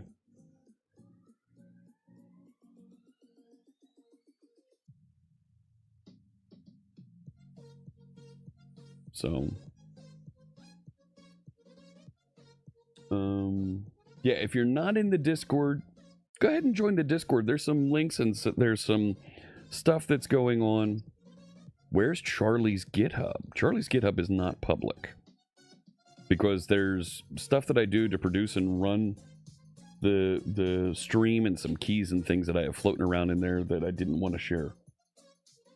And I have a dog now that's staring at me like, Dad, when are we going to have lunch? How do I convert the voice into text? Is it all Charlie Assistant? Yes. A little bit of both. A lot of bit of both. So, yeah, there's a lot of things that are going on underneath the covers here. So, and I can definitely see some folks have been playing with some things they found on the map. You suspect there are traces of Charlie elsewhere. Charlie doesn't seem to feel well since I forked his repo. I didn't fork Charlie's repository. Like, I fork other people's repositories. Charlie's all mine. That's not a thing. But the voice into converting text into voice and voice into text, that's all an internal feature in the browser. That's something you can do with JavaScript.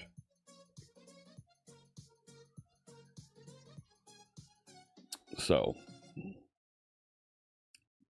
Lucy is getting close to figuring some things out. Folks are talking in that Signals forum, and I think you can find some things. Charlie's being infected?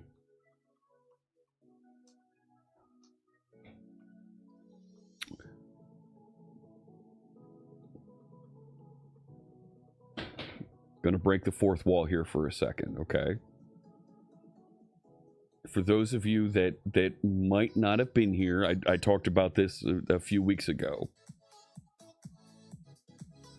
There's an event that's going on top of the stream. Charlie's been saying some things that hint to it.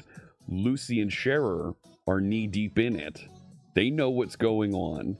There's stuff that's happening. I'm going to be a little vague, a little coy about it as it starts to unveil itself. And then I will talk more forwardly about it as we get into some of the other pieces of what's going on. But this is going to be a long set of games and puzzles with a very elaborate backstory that I've been writing for the past 6 months that you're going to have a ton of fun exploring. There's notes on the Discord. There's links to a page that summarizes some of the things Charlie's been saying. Some of you in chat, you're welcome to discuss and talk about things that you have found, but there is a lot going on here. I was inspired by some things. I tested a little bit here on the stream back in November and December about what would you think if we played some games. We tried some games, some puzzles that kind of overlay what's going on.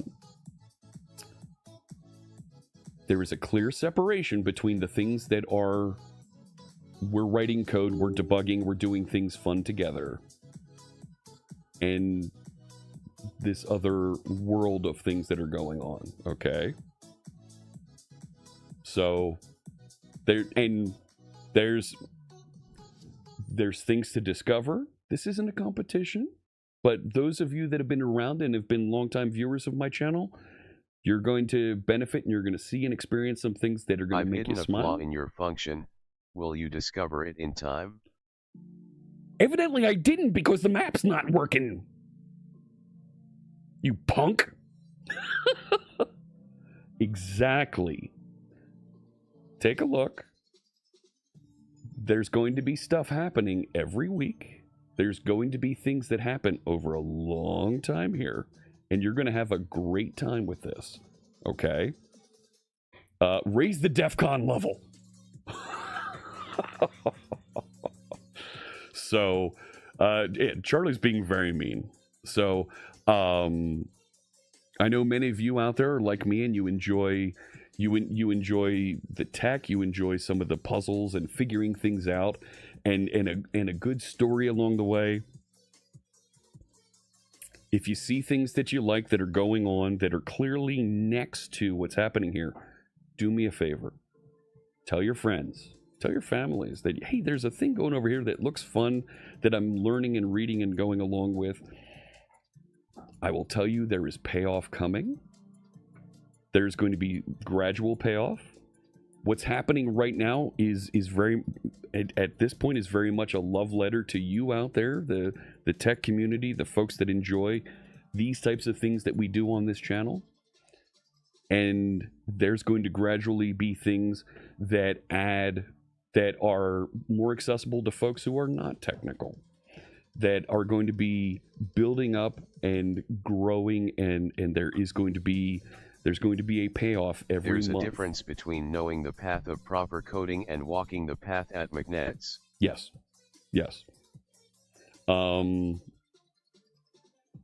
It is only the beginning, okay?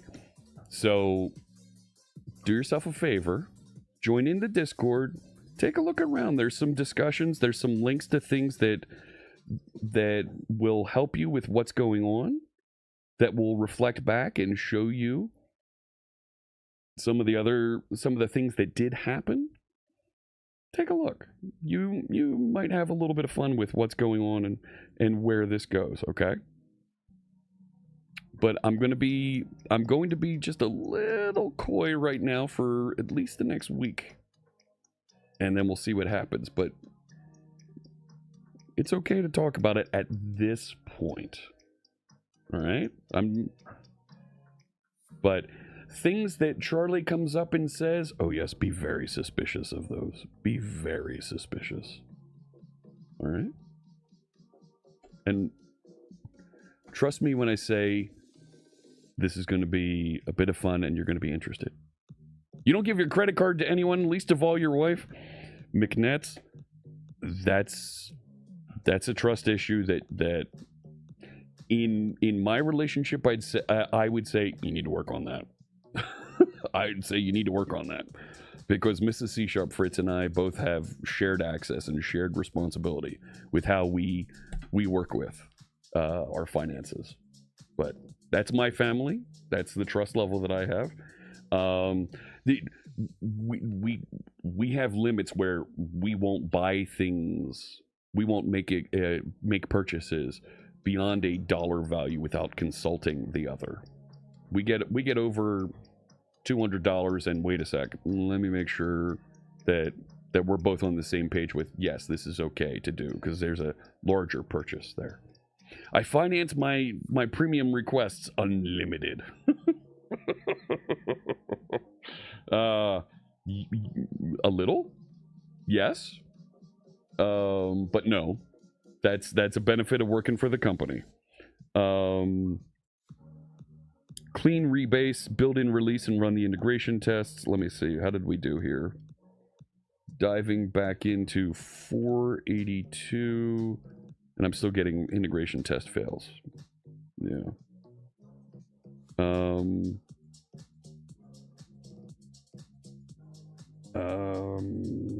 Oh, it says it's still looking. Oh, good. Okay. I know. Yep. I know I was on the wrong scene to show that. It's okay. Your wife says less than $10,000. Don't bother. Hey, fantastic. Hey, more power to you. No, we're good like that. I'm gonna have to take a look more at the map. So fourth wall again. There are things you can find on the map, even though it's not showing the pins right now. And people have been talking about the things that you're seeing on the map and being able to break through the map and see something that's going on below the surface, let's say. All right. Give that a try. Okay. You've always kept money in separate accounts. Shadow Craze, I see purposes for that as well. Like, hey, here's our savings account. We're going to keep money over there. And here's our account that we're going to use for vacation and keep money over there for that. I get it. I'm on board with that. Folks are different. Yep. Separate and joint. Totally. And it is easier to do surprises for each other if they don't see what's going on in the bank account. Yup. Jean Valjean with the resub. Just resubscribed for 76 months. 76 months. 7. Man. Oh no, it's just 76 love. Thank you so much, my friend. I really appreciate that. You're catching me here right as we're going to wrap up the stream. So Patty Boy says salary goes into joint account, wife's salary goes into her account. There are splits and things that Mrs. C Sharp Fritz and I do to allow us to have a little bit of play money for when we want to play and do things. And there's also on the other side, there's money that goes into the joint account for the family expenses and whatnot. And managing that finance is different for every family. And yeah, it's something to balance, to understand, and you do you that makes sense for your circumstance. How much money you make in, if there's two of you working, if there's only one of you working, you've got kids, you're working on savings for secondary education, you're working on whatever it might be, saving for a house, saving for a new vehicle, saving for a vacation home, whatever it is. There's so many things and ways to balance that. So, for the joint, we put both in. It's used for communal stuff like trips and house needs. Yeah, there you go. Everyone is different. Everyone has different goals. That is just crazy. Right, Shadow Crazy? That is just crazy. Go sell crazy somewhere else. So, let me see here. All right. Let me wrap things up. I've clearly got a couple things that are building and running in the background. So I'm really happy with the things that we got done on the Blazor components. That's looking like it's moving in the right direction. We started getting the AI analysis features moving well with Aspireify. I'm excited for how that's going to make things easier to grow and do and work on. Patty Boy has also been playing with that, with some of that meta game story that's going on in the background, and is making some big progress as well. But something new happens every week with that. Don't just leave it alone. Make sure you check in, because Charlie says some things that nudges in the right direction as well. And there's more. There's lots more coming. Okay. I've literally been writing this for 6 months, and it's something that I hope you enjoy. Okay. I've been writing it for 6 months, and I will tell you that there are at least 20 different code bases that are part of this. Compilation Okay. succeeded. The bad news is I've been lying about the good news. Also, the cake is a lie. Well, what then? I'm going to go get myself a ham and cheese sandwich, and I'm not going to get any cake? Get rid of this punk. Make it so. Yes! Yes! Make it so. That wasn't the command. Charlie's literally rewriting his code.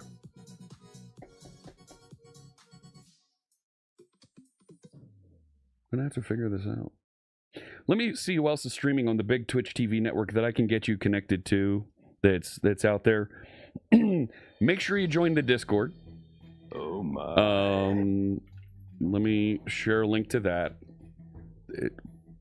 You're not responding. You're not going to give me those links? Really? I swing bats, not syntax, but I still hit harder than your compiler. That worked.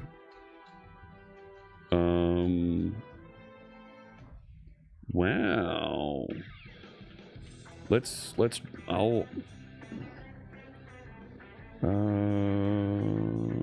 there we go. Did Aspire tell me why the system crashed? No, but it looks like that crash was related to the control plane running in the background, because all of my Aspire services that were running, they all dumped. Vegas Golden Not only Knights have Aspirify, but so did Charlie. So something at a lower level restarted in there, and I don't know what that was. Make sure you check out the Discord. Join in. Like I said, breaking fourth wall here for a second. There's a meta game happening with a story that's growing, and you are coming in right now here in March, right at the beginning. Okay, there was a big clue that was dropped on the first week of March, and over the last 3 weeks, there have been gradual clues that have been released, and you're going to see more about that. All right. Let me get you connected with somebody else here on Twitch. Somebody that's doing something fun, something interesting, somebody that might be writing some code or something like that. Those of you watching on YouTube or LinkedIn, check out my YouTube channel, youtube.com/C#Fritz. There's lots of great videos over there with content that you can pick up on. You can learn about Squad and do some more fun stuff with. Looking around the horn here. Let's do this. You know what? The Unity channel is streaming. Let's go join the folks over at Unity. Can you bring a friend? Absolutely you can. Let's go join the folks on the Unity channel. It's after Game Developer Conference, and they're talking about what happened, things they can learn. So we'll go join the folks over there and hopefully have a good time learning more about Unity and .NET use. Thank you so much for tuning in. I will be back. I think we'll come back tomorrow for a little bit at the beginning of the day for an hour or two. And we'll talk more then, all right? Have a fantastic rest of your day, wherever you might be. I wish you good health and good coding. Take care.